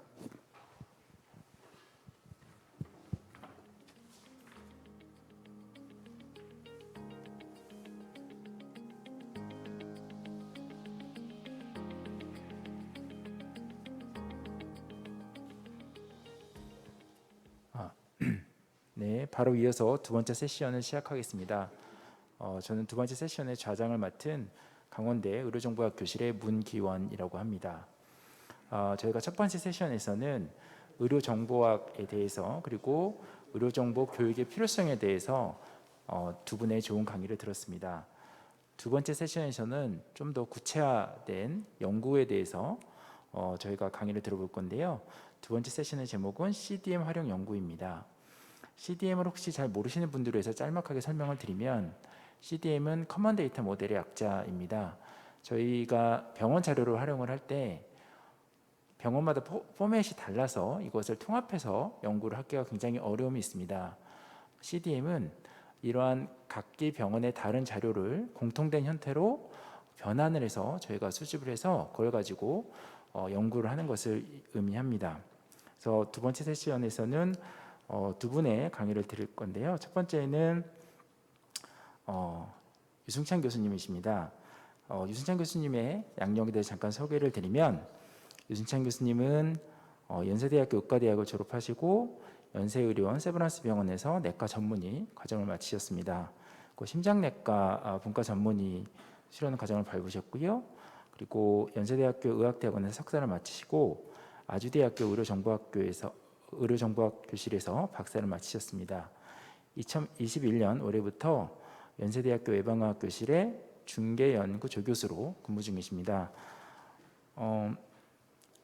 유승찬 교수님은 CDM 연구에 대해서 굉장히 경험이 많고 또 자마나 란셋 같은 굉장히 권위 있는 저널에 다수의 논문을 퍼블리시하신 그런 경력이 있습니다. 저희에게 CDM 활용 연구에 대해서 굉장히 좋은 강의를 해주실 거라고 기대가 됩니다. 저희가 강의는 시간관계상 일단 녹화 영상을 받아서 녹화 영상으로 저희가 송출을 할 거고요. 다만 Q&A 시간에는 실시간으로 접속을 하셔서 Q&A를 진행해 주신다고 말씀을 하셨기 때문에 강의를 듣다가 질문 내용이 있으면 채팅창에 올려주시면 감사하겠습니다. 네, 그러면 강의 청해서 듣도록 하겠습니다. 네, 안녕하세요. 강원도에 이렇게 뜻깊은 자리에 초청해 주셔서 감사드립니다. 제가 오늘 말씀드릴 주제는 Clinical Data Standardization for Big Data Platform 이라는 주제로 커먼 데이터 모델 CDM을 기반으로 하는 연구에 대해서 소개해 드리도록 하겠습니다. 연세대학교 예방의학 교실의 유승찬입니다. 먼저 이제 커먼 데이터 모델이 어떤 건지 오디세이라는 네트워크에 대해서 먼저 말씀을 드릴 거고요. 그리고 그걸 이용해서 진행을 했던 라지 스케일 에비던스라는 이런 네트워크 스터디 말씀드릴 거고, 이제 최근에 제가 많이 관심을 갖고 있는 롱기튜디널 익스펜션 프로그래매틱 클리니컬 트라이얼에 대해 말씀드리고, 그다음에 이제 다양한 이제 확장에 대해서도 말씀을 드릴 수 있도록 하겠습니다. 먼저 커먼 데이터 모델에 대해서 말씀드리겠습니다.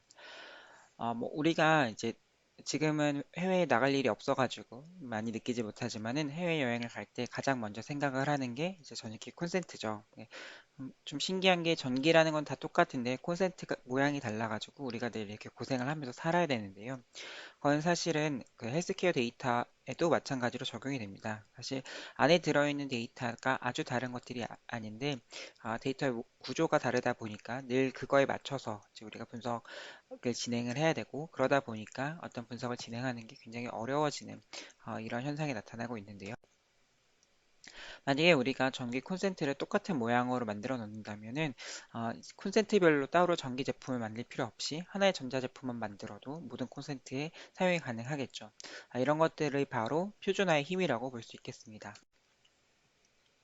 그래서 기존의 다기관 연구를 진행을 할 때는 각 기관의 데이터를 이제 그 연구 주제에 맞춰가지고 이제 환자의 데이터를 다 모아가지고 한 곳에서 정리를 한 다음에 연구를 진행하고, 또 다음 연구를 위해서는 다시 환자별 데이터를 그 해당 연구에 해당되는 이제 모양의 데이터에 맞춰가지고 다 환자 데이터를 수집한 다음에 또 연구를 진행해서 폐기를 하는 이런 식으로 이제 다기관 연구 방법이 진행되다 보니까 굉장히 느리고 그리고 어려운 면들이 있었습니다.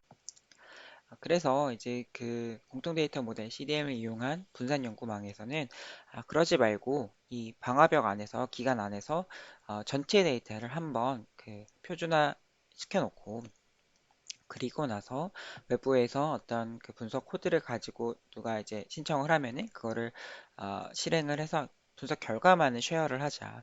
이렇게 하면은 이제 방화벽 내에서 환자 수준의 데이터가 방화벽 바깥을 넘어가지 않고도 다기관 데이터 통합 분석이 가능하고, 또 이제 EMR 데이터, 뭐 레지스트리 데이터, 클레임 데이터들이 모두 같은 형식으로 변환이 되어 있기 때문에 자료 연계가 가능하고, 늘 자료 형태가 같은 자료 형태에 대해서 분석 코드들이 나오다 보니까 분석이 점점점 빨라지는 이런 효과가 있을 것이다. 이것이 바로 공동 데이터 모델을 이용한 분산 연구망의 개념이라고 보실 수 있겠습니다. 다양한 사실 CDM이 있는데요. 그 FDA가 만들었던 센티넬, 또는 이제 미국의 네이션와이드 CDM 중에 하나는 피코넷, 그리고 제가 오늘 말씀드린 옴옵 CDM, 그리고 뭐 C디스크 이런 것들이 있는데, 실제로 이런 것들에 대해서 얼마나 이제 그 범용적으로 쓸 수 있는지를 확인했을 때 옴옵 CDM이 가장 좀 범용적으로 쓸 수 있겠더라, 이런 얘기가 있었습니다.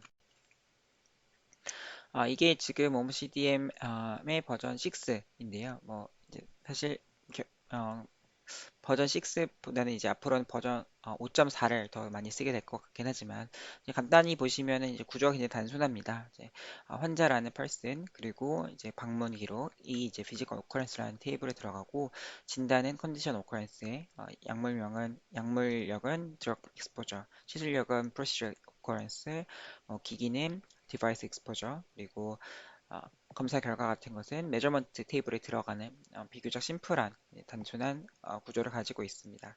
또한 거기에 이런 코스트 등을 넣어서 비용 효과 분석을 가능할 수 있게 하고 있고요. Observation Health Data Science and Informatics 오디세이라는 이런 단체는 이런 OMOP-CDM을 이용한 비영리 국제 연구 단체입니다. 그래서 굉장히 많은 사람들이 많은 나라에서 참여를 하고 있고 이 슬라이드는 한 2년 정도 돼서 지금은 이것보다 거의 10배 가까운 리서처들과 그리고 이제 굉장히 많은 나라들이 참여를 하고 있다라고 보실 수 있겠습니다. 다시 한번 말씀드리지만 이제 이런 분산 영화 오디세이에서는 방화벽 안에서 기관의 데이터를 한번 이제 그 OMOCDM의 형태를 변환한 다음에 이제 어떤 라지 스케일 애널리틱스 분석 코드가 들어오면은 그것을 분석을 해서 결과만을 쉐어하는 이런 형태가 되겠습니다. 그래서 뭐 최근에 이제 데이터를 모아야 된다, 데이터가 제일 중요하다 이런 얘기를 정말 많이 하는데 사실 우리나라가 데이터를 모으는 것에는 어느 정도까지의 한계가 좀 있죠. 그래서 이런 패러다임은 이제 이전에 이제 데이터를 모으는 것에서 이제 벗어나서 데이터를 모아서 알고리즘에 주는 게 아니라 알고리즘을 데이터에 보내는 이런 형태라고 보실 수 있겠습니다. 그래서 이런 시스템을 이용하면은 우리나라 데이터를 기반으로 어떤 인공지능 모델, 여기 같은 경우에는 어떤 그 사망 원인을 그 예측하는 인공지능 모델을 만들었었는데 이런 것들을 만들어서 이제 다른 미국의 데이터라던가 아니면 병원의 데이터에 쉽게 적용을 해서 결과를 알아볼 수 있고 지금 국내에서는 OMOCDM이 약 40개 기관, 뭐 세브란스 병원 포함해서 약 40개 기관에서 이제 구축이 되어 있고요. 사실 누적 환자 수 물론 이 안에 이제 중복이 있지만은 누적 환자 수는 거의 5천만 명에 육박을 하고 있습니다. 그래서 사실상 우리나라에서 정말 많은 대부분의 기관들이 CDM 데이터를 구축하고 있고 역시 강원대 병원도 이제 포함이 되어 있습니다. 굉장히 많은 이런 것들이 가능했던 것은 이제 산업통상자원부와 보건복지부 등이 이제 많은 이제 그 지원을 해주셨기 때문인데요. 이제 이런 데이터망을 만들고 플랫폼을 만들고 또 CDM 활용한 서비스를 만드는 다양한 연구 과제들이 진행이 됐었고 또 아직도 되고 있습니다.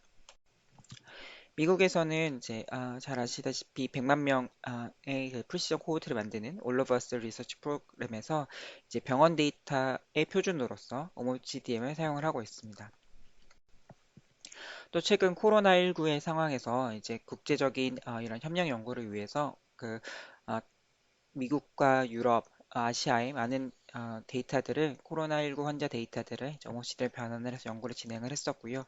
이거 같은 경우는 그런 연구의 첫 번째로서 이제 코로나19 환자들의 특성을 각 데이터베이스별로 이제 비교를 했던 연구였습니다. 네이처 커뮤니케이션스에 작년에 퍼블리시가 됐었고요.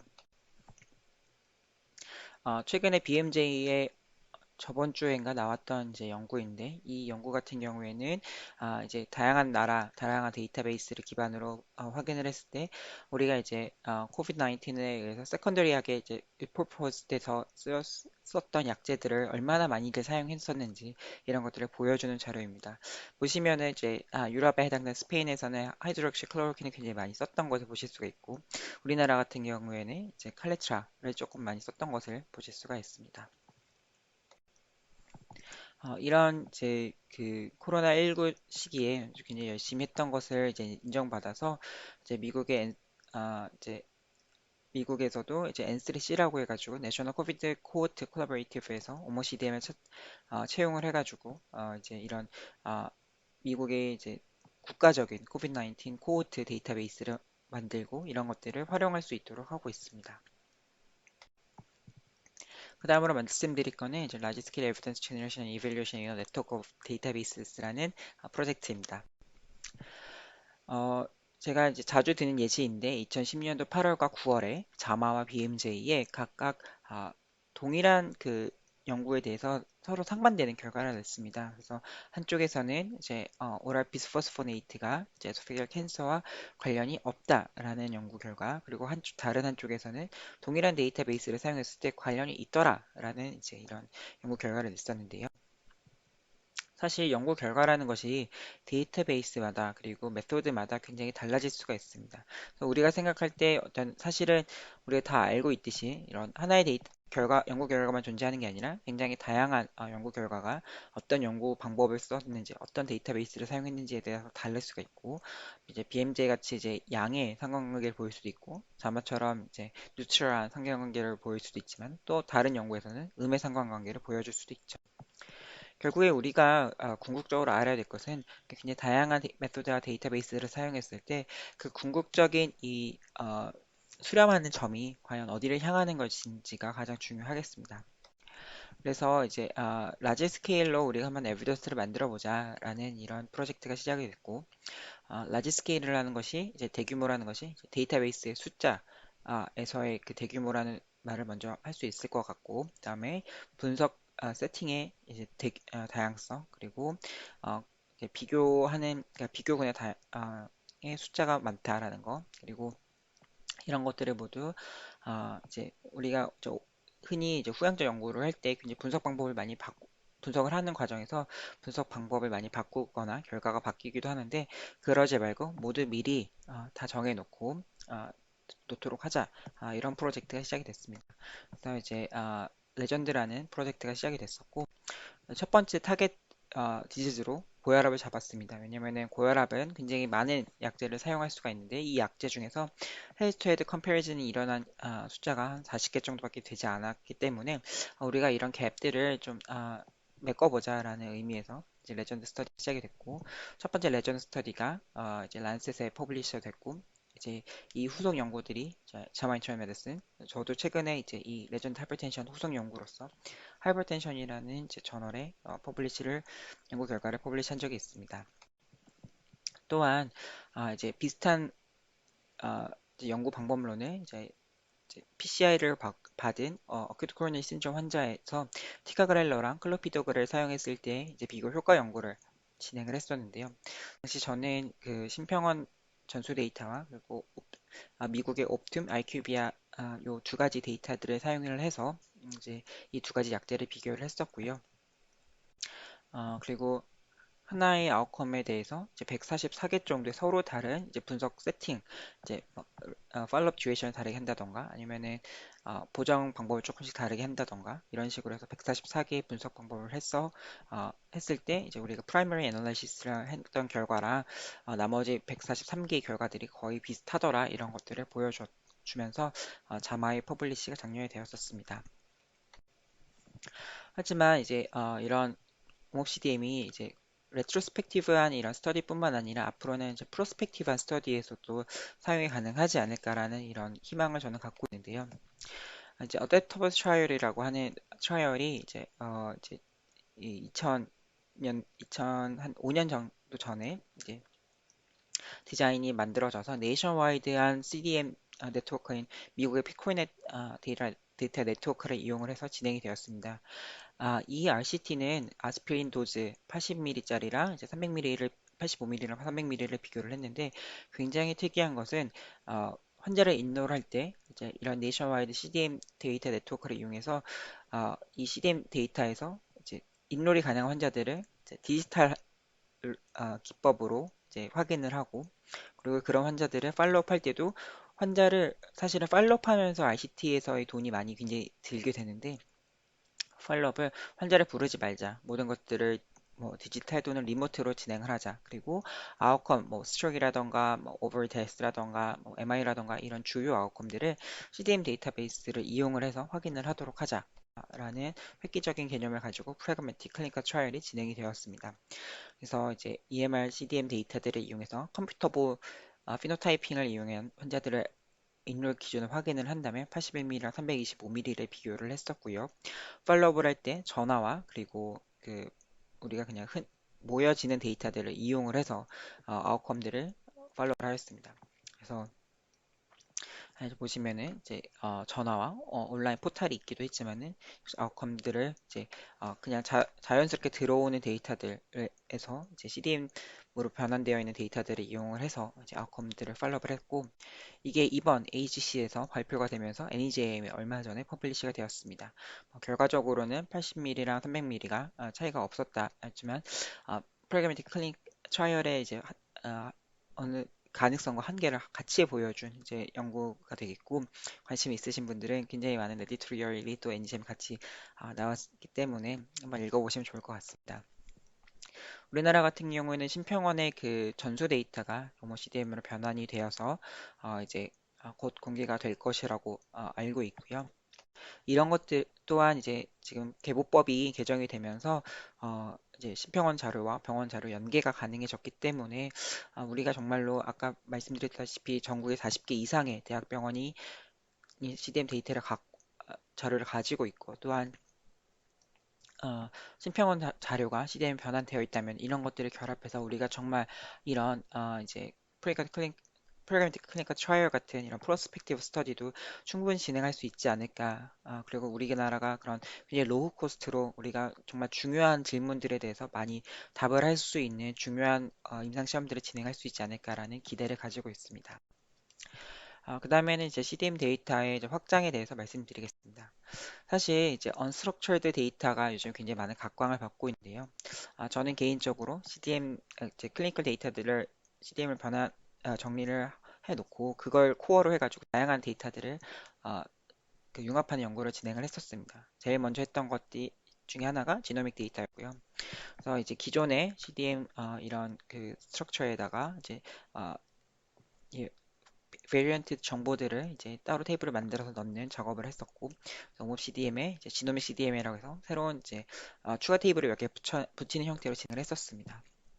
그래서 이제 우리나라 당시에 아주대병원과 이제 미국의 데이터를 비교를 하면서 뭐 런캐서 같은 경우에는 이제 동양인 EGFR 뮤테이션이 많다라는 건 너무 잘 알려져 있는 사실인데, 이런 것들을 사실 정확한 프리밸런스가 얼마나 되는지 KRAS 최근에는 KRAS 뮤테이션에 대한 이제 이니비터도 나왔는데, 이런 KRAS 뮤테이션 얼마나 있는지 이런 것들에 대해서 정확한 프리밸런스 에 대해서도 아직 모르는 것들이 많습니다. 그래서 이런 것들을 정말 쉽게 볼 수가 있고, 또한 표준화된 데이터를 가지고 있기 때문에 어떤 앱 같은 걸 하나 만들면 이거를 각 기관에서 또 비슷하게 쓸 수 있다. 이런 것들을 좀 보여줬고요.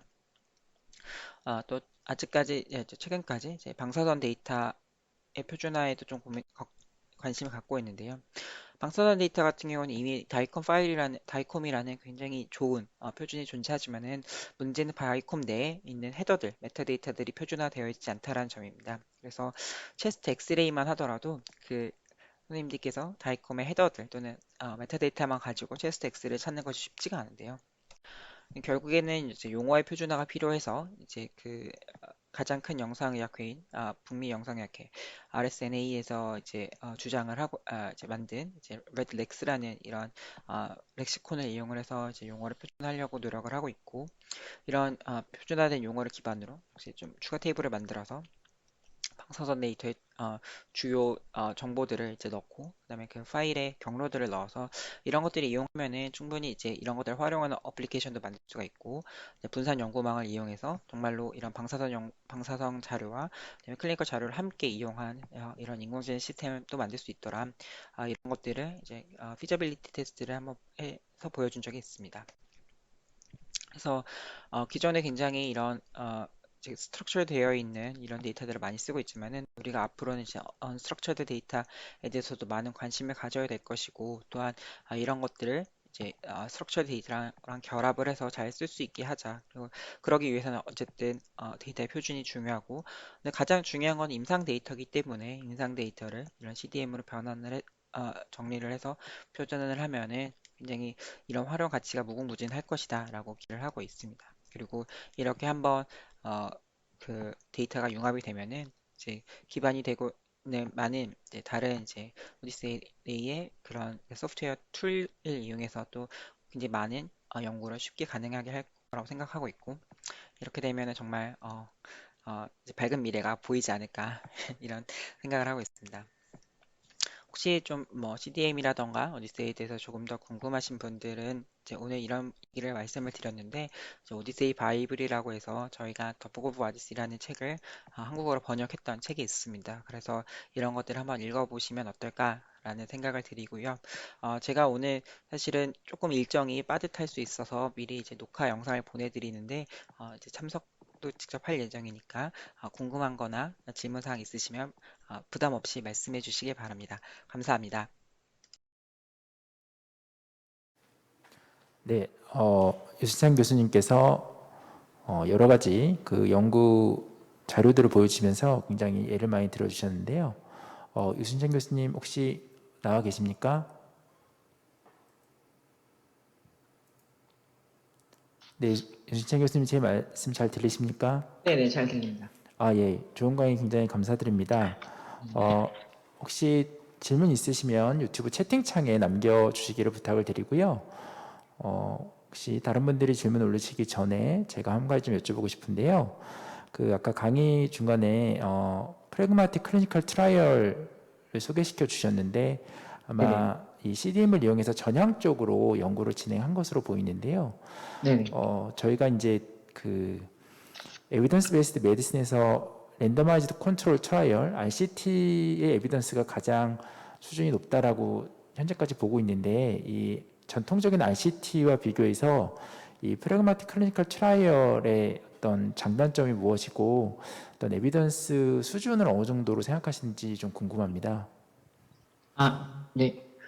먼저 프레그먼트 클리니컬 트라이얼은 이제 기존의 RCT와 좀 다른 점이라고 한다면은 일단은 오픈 라벨이 대부분인 것이고 어떻게 보면은 기존의 RCT가 이제 인터널 밸리디티는 굉장히 높은데 이제 제너럴라이저빌리티 그러니까 일반화를 할 수 있는가 정말 그렇게 뭐 선생님들께서도 클리니컬 트라이얼 해보시면 알겠지만 굉장히 보통의 환자들에 비해서 굉장히 많은 신경을 쓰게 되고 그 환자들한테 트리트먼트에 대한 어디어런스 높이는데 굉장히 또 시간을 많이 쓰게 되고 하는데 그런 부분에 있어서 정말로 이것이 우리가 루틴 클리니컬 프랙티스에도 도움이 정말 사용이 가능한 에비던스를 만들어내는가 이런 이제 논란들이 있었는데 프레그먼틱 클리니컬 트라이얼은 이런 부분들에서 이제 일부는 그런 제너럴라이저빌리티를 높일 수 있는 이런 스터디 디자인이 되어 있고 대신에 밸리디티 측면에서 이제 예를 들어서 이제 프라이빗 클리니컬 트라이도 굉장히 다양한 종류가 있는데요. 이제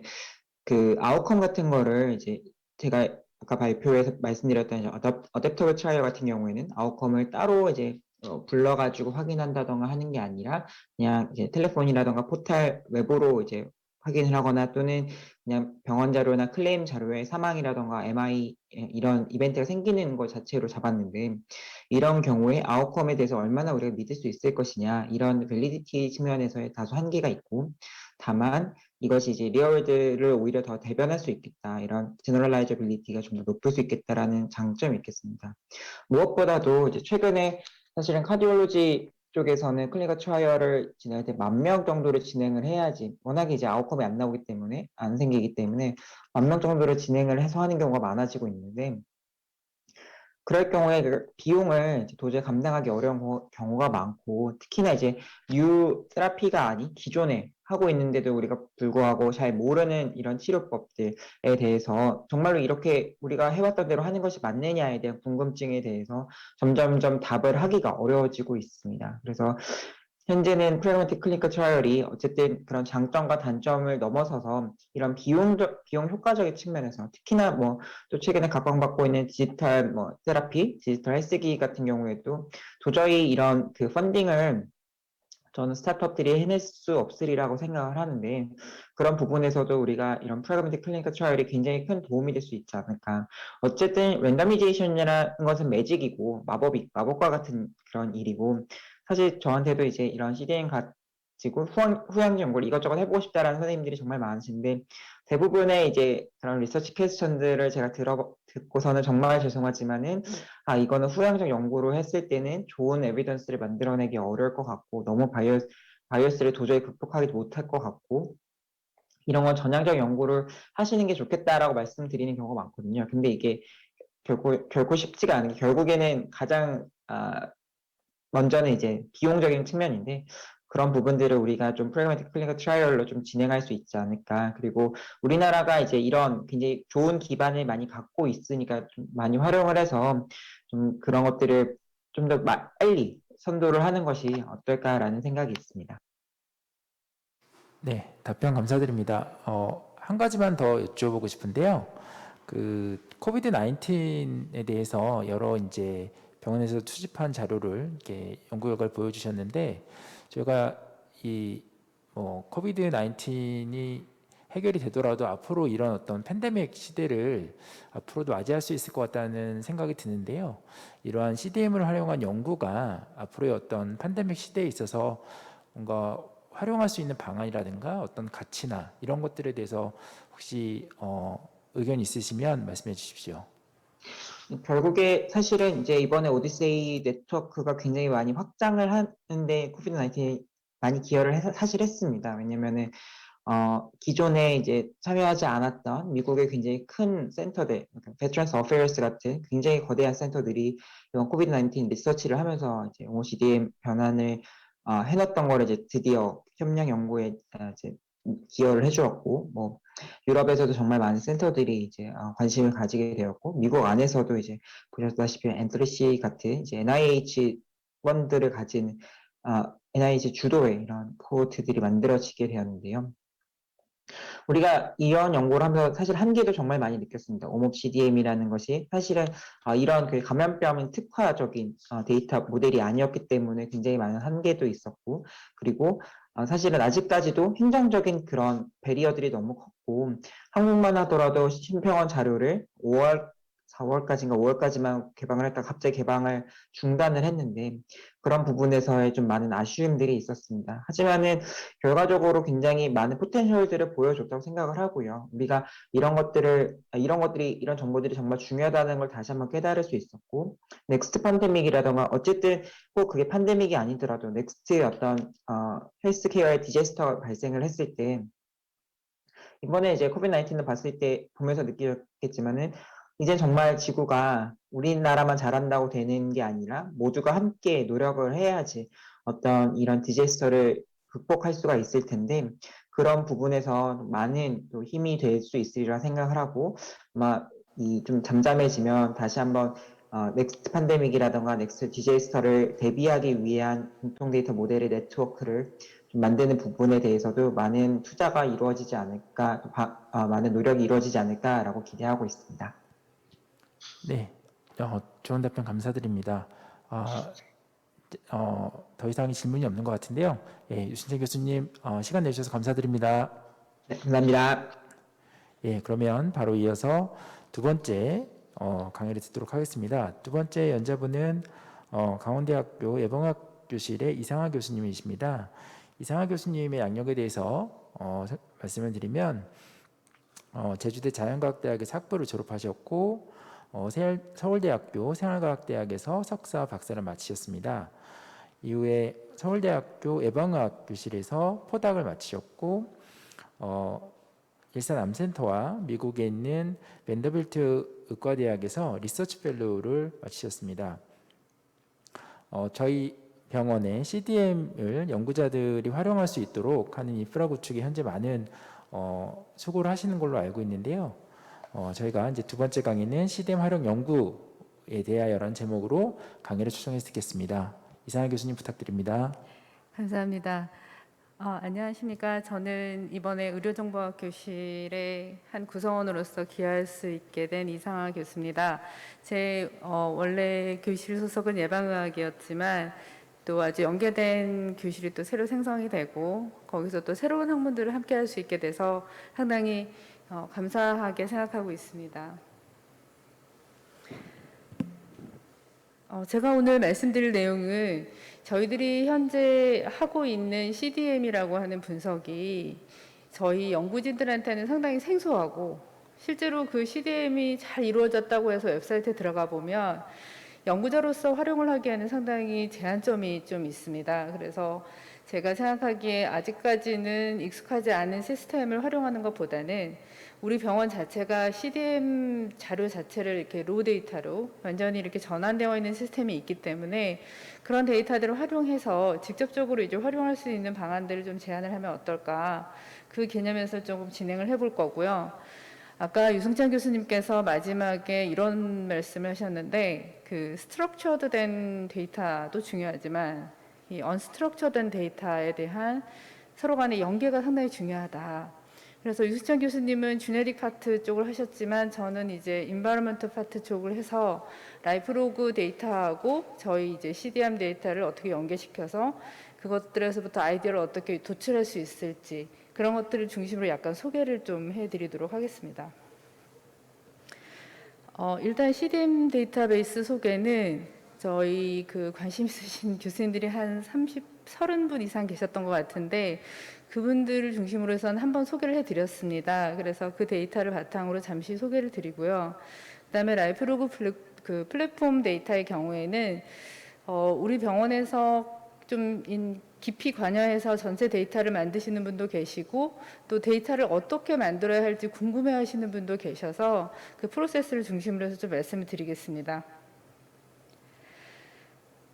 조금 전에 그 앞전에 그 말씀하셨던 많은 분들께서, 그러니까 세 분의 교수님들께서 말씀하신 부분의 공통점은 이 의료 데이터가 단순히 의료 데이터로 남아있지 않을 거라는 거죠. 그래서 의료의 개념이라는 게 병원의 데이터를 중심으로 하는 게 아니라 건강을 중심으로 해서 복합적인 접근을 하게 될 거라는 겁니다.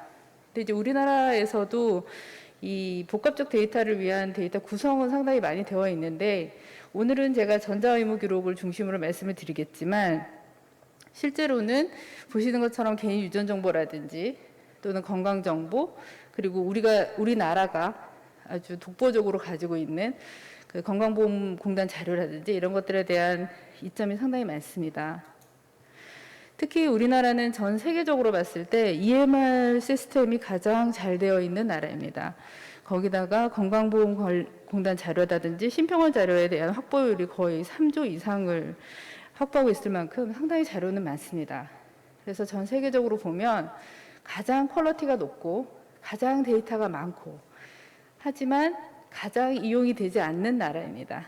그러다 보니까 최근 활성화가 되고 있는 이런 그 디지털 헬스케어의 그 스타트업 그 기업 중에 100여 안에 들어있는 기업이 하나도 없습니다. 심지어는 100여 안에 있는 들어있는 기업들 중에서 한 25% 정도는 우리나라에 들어와서 어떤 활동할 수 있을 만큼의 기반이 좀 되지만 나머지 75% 기업은 아예 시도조차도 할 수 없을 만큼 우리나라에는 제약이 상당히 많습니다.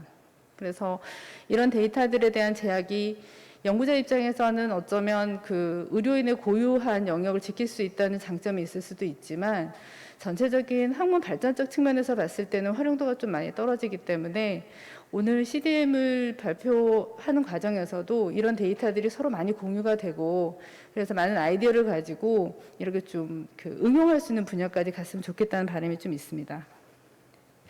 현재 의료 프로세스 AI 적용 사례에는 예방이나 진단, 치료 처방과 같은 곳에서 상당히 많이 활용이 되고 있습니다. 작년 후반에, 그러니까 8월인가 9월쯤에 발표된 논문인데요.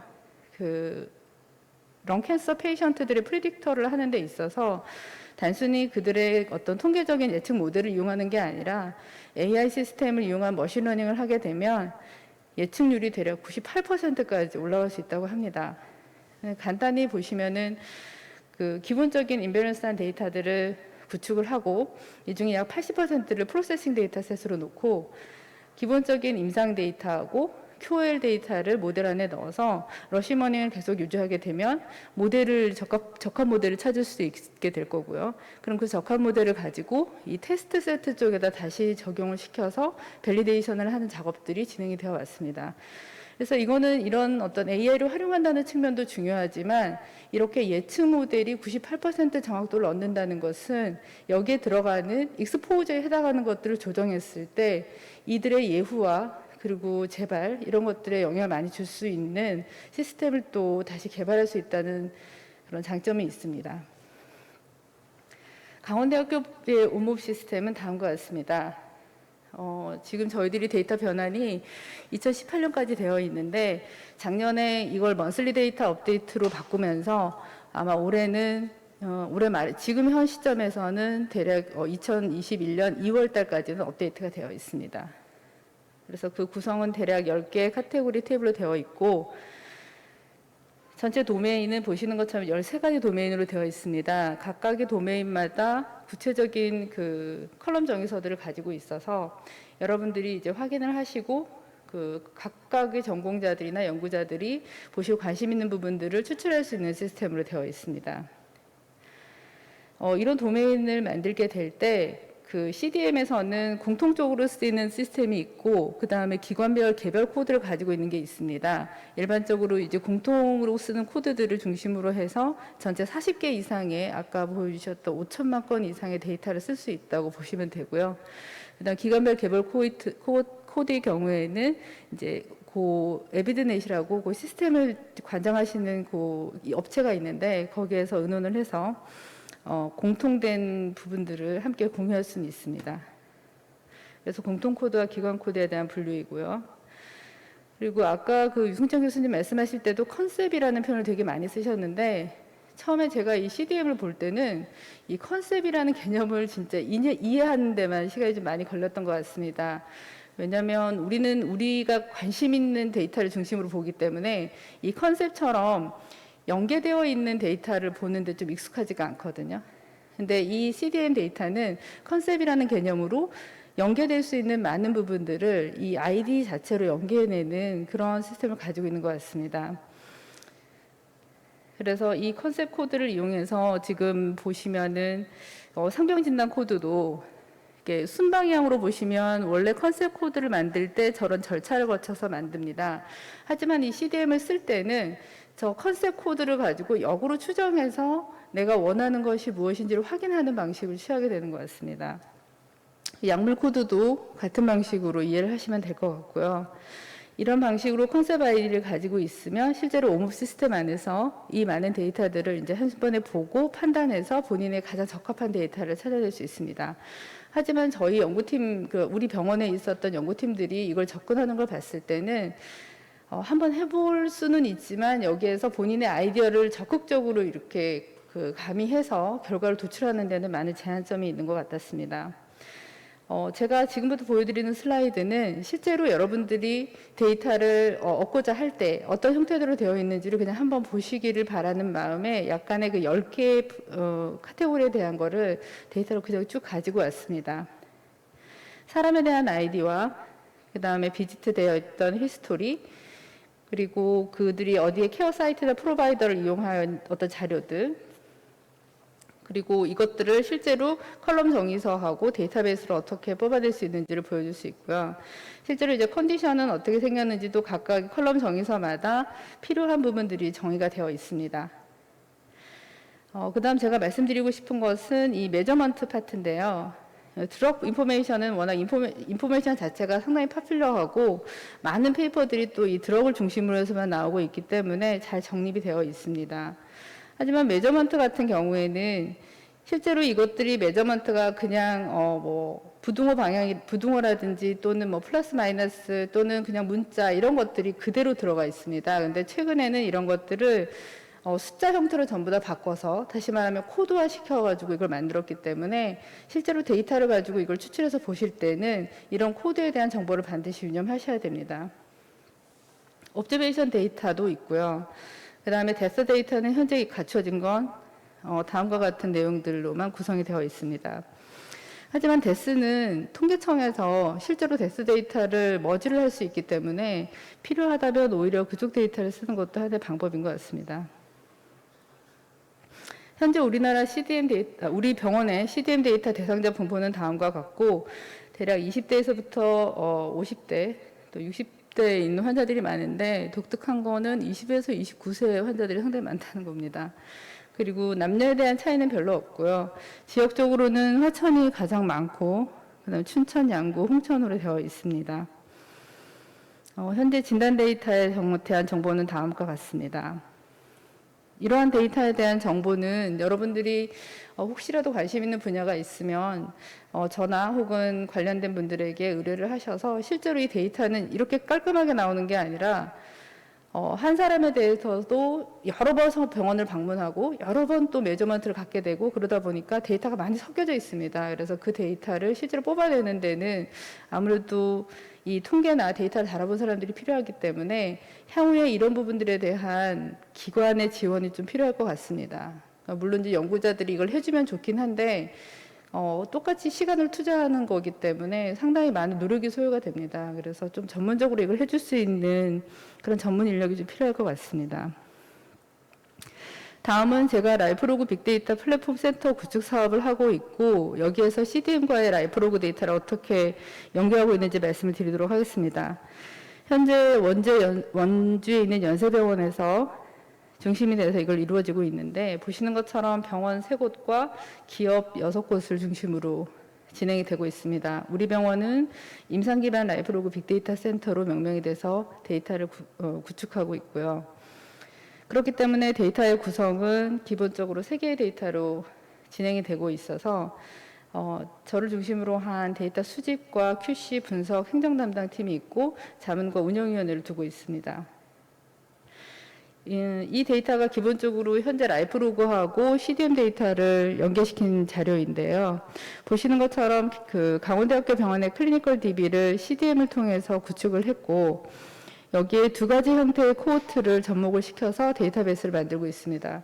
첫 번째는 기존의 강원대 병원에서 적극적으로 데이터를 구축하시는 연구자분들이 계십니다. 그래서 그 코호트 자료를 임상 자료하고 연계시켜서 원탑으로 만들어서 이제 제공하고 있고 다른 하나는 이 라이프로그 데이터가 원래 그 연구자들이 각각 모이게 되면은 목적성이 상당히 다양하기 때문에 실제로는 활용할 수 있는 랜스가 상당히 적습니다. 그래서 그거에 대한 프리리미너리하게 이런 신규 데이터들을 모집을 함으로써 앞으로 팔로우업 데이터들을 만들고자 진행을 하고 있는 코호트가 또 있습니다. 그래서 전체에서 11종의 데이터를 만들어내고 있고 표현은 종이라고 표현하지만 그 안에 상품들은 상당히 많습니다. 라이프로그 데이터는 기존의 코호트를 기반으로 해서 총 7개의 코호트를 기반으로 임상 데이터가 붙어져 있기 때문에 일부 그 PI로 계시는 분들께서 이제 관심 있어 하시는 분들은 요걸 데이터를 제공을 했고요. 건강검진 데이터 같은 경우에는 데이터를 만들어 놓기는 했지만 이 부분에 대한 디테일한 어떤 제한점이 없었기 때문에 현재는 구축을 하면서 혹시 이제 구체적으로 제안을 주신 분들이 있으면은 요건 조금 더 특화시켜서 만들 생각을 하고 있습니다. 나머지 데이터들은 신규 데이터로 모아지는 것이고 그 항목은 다음과 같습니다. 이러한 데이터를 모을 때는 그 데이터를 모으기 위한 기준이 상당히 중요한데 그런 중요한 기준들을 모두 다 이제 수집을 하고 또 절차를 만들어서 실제로 데이터 수집하는 데 반영을 해가지고 데이터의 어떤 그 표준화를 하는 데 노력을 하고 있습니다. 또한 정제의 표준화 관리에 있어서 이러한 것들이 수집되고 정제되는 과정들을 미리 스케줄업을 하고 세스 프로그램 같은 걸 이용해서 이들의 시스테매틱한 에러를 잡아내고 그리고 이 어떤 정제 원칙 자체를 문서화해서 어떤 사람이 이걸 하더라도 사람과 사람 간의 베리에이션이 없도록 그렇게 정제를 하고 있습니다. 시스템에 대한 밸리데이션은 기존에 이런 에비든넷에서 하고 있는 CDM 구조는 거기에 맡겨서 이런 시스템의 표준화를 실행하고 있고 저희들이 구축하는 그 데이터의 경우에는 통계 프로그램을 통해서 시스템을 구축하고 있습니다. 그래서 아까 말씀드렸던 것처럼 작년에 저희들이 했었던 작업은 병원의 EMR 데이터를 다달이 분석할 수 있는 형태로 데이터베이스를 구축해서 저장하는 형태를 마련했습니다. 그리고 한 가지 저희들이 그 병원의 데이터의 정형화에 관심을 두고 진행을 하고 있는 작업인데요. 지금 현재는 COPD 환자의 그 PDF 파일에 있는 그림 파일, 거기에 있는 문자들을 숫자로 전환을 해서 실제로 분석할 수 있게끔 정형화시키는 작업을 한 8, 9개월 걸려서 거의 이제 완성을 했고, 아까 그 최우선 교수님께서 말씀하셨던 것처럼 실제로 이런 데이터를 만지는 것 자체는 그렇게 어렵지가 않습니다. 근데 이런 시트가 한 장이 있는 게 아니라 그 모양이 조금씩 다른 것들이 있어서 이런 것들이 궁극적으로는 상당히 어려운 것 같습니다. 그래서 그 다음 작업으로는 지금 소화기내과의 위내시경 결과를 가지고 하고 있는데, 그거 같은 경우에도 거기서 나와 있는 용어들이 조금씩 차이가 있어서 그런 것들을 이제 수합해서 하나로 만들어내는 작업들에 시간을 좀 많이 투자하고 있습니다. 그렇게 해서 이제 한번 프로세싱된 작업을 가지고 이 작업된 내용을 우리 CDM 데이터에 연결시킬 수 있는 방안을 함께 진행을 하고 있습니다. 네트워크는 현재 저희 병원의 빅데이터 센터, 그 다음에 강원대학교에 있는 융합보안대학원하고 빅데이터 메디컬 융합학과가 연계가 되어 있고요. 그 다음에 저희들이 그 병원 내에서 있는 대표적인 센터들하고 일을 하고 있습니다. 하지만 치매센터나 또는 이제 신상과 관련된 센터들은 또 그 데이터 값어치가 높은 것으로 인지가 되고 있고, 그래서 그 PI 교수님들을 중심으로 이제 올해 연도에 다시 한번 여쭤볼 생각으로 계획을 잡고 있습니다. 이러한 데이터 활용에 있어서 무엇보다 중요한 건 데이터를 공유하는 과정에서 법적으로 또는 개인의 정보를 어떻게 보호하냐, 이런 부분들이 상당히 중요하기 때문에 병원 데이터 활용해서 반드시 필수적으로 고려할 것은 데이터 심의위원회나 이런 것들을 통한 안전성 확보입니다. 우리나라에서 아직까지 데이터 심의위원회가 완전히 픽스된 병원은 거의 없다고 보시면 되고요. 우리 병원은 그래도 이제 운영진이나 또는 이제 연구진들이 상당히 노력을 많이 해주셔서 4월 8일, 올해 4월 8일 일자로 이 데이터 심의위원회 구성에 관련된 규정이 만들어졌습니다. 그래서 앞으로 이것을 가지고 명확히 어떤 보안적인 문제나 또는 데이터를 활용하는 측면에서의 법적인 문제들을 고민해서 진행을 하고자 합니다.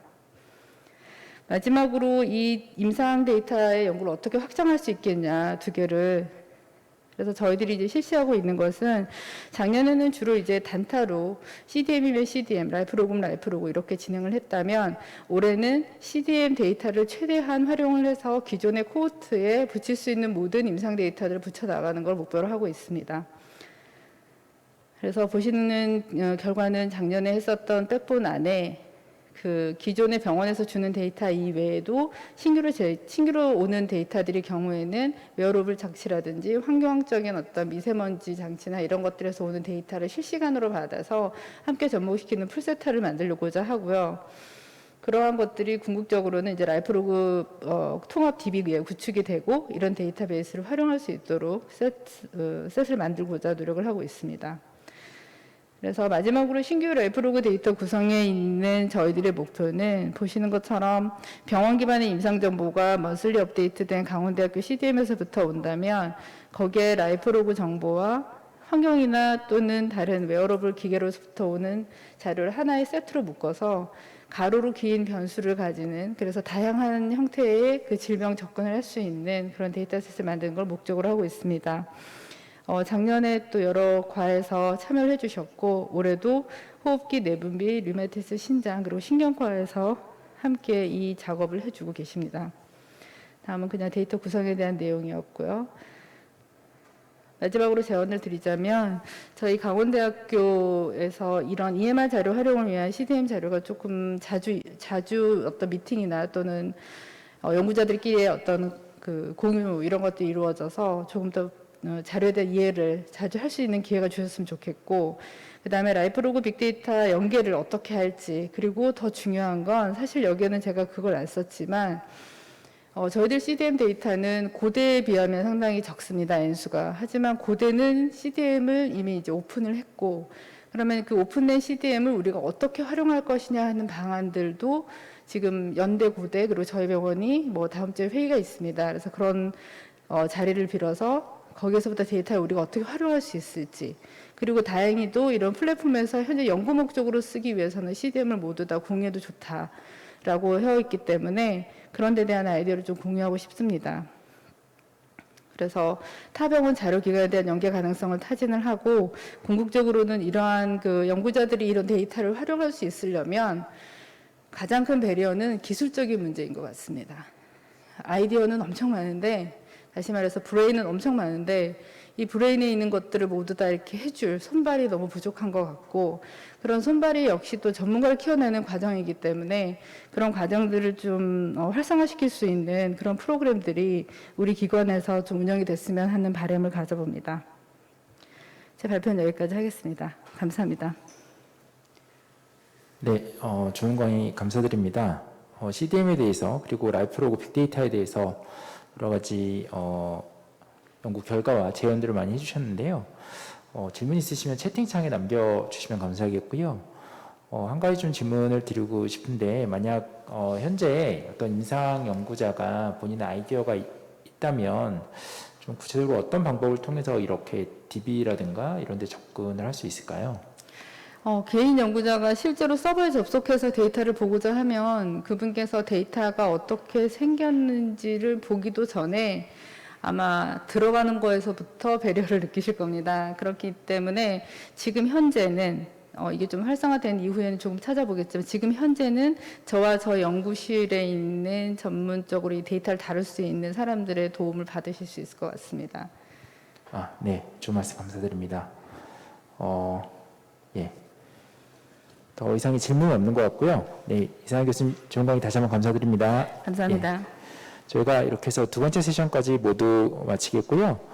이제 마지막으로 강원대병원 의생미 연구원장이시고 강원대 의과대학 의료정보학 교실의 주임 교수를 맡고 계시는 김우진 교수님께서 클로징 멘트를 남겨주시겠습니다. 네, 부탁드립니다. 네, 끝까지 심포지움 경청해 주신 여러분들께 감사드리고요. 또 오늘 강의를 해주신 여러 교수님들께 감사드립니다. 이번에 강원대학교 의과대학의 의료정보학 교실이 생김으로 해서 여러 가지 관련된 연구들이 좀 더 활성화되고 학생들에게도 나중에 활용할 수 있는 여러 가지 지식을 잘 전달할 수 있게끔 하는 계기가 되었으면 좋겠습니다.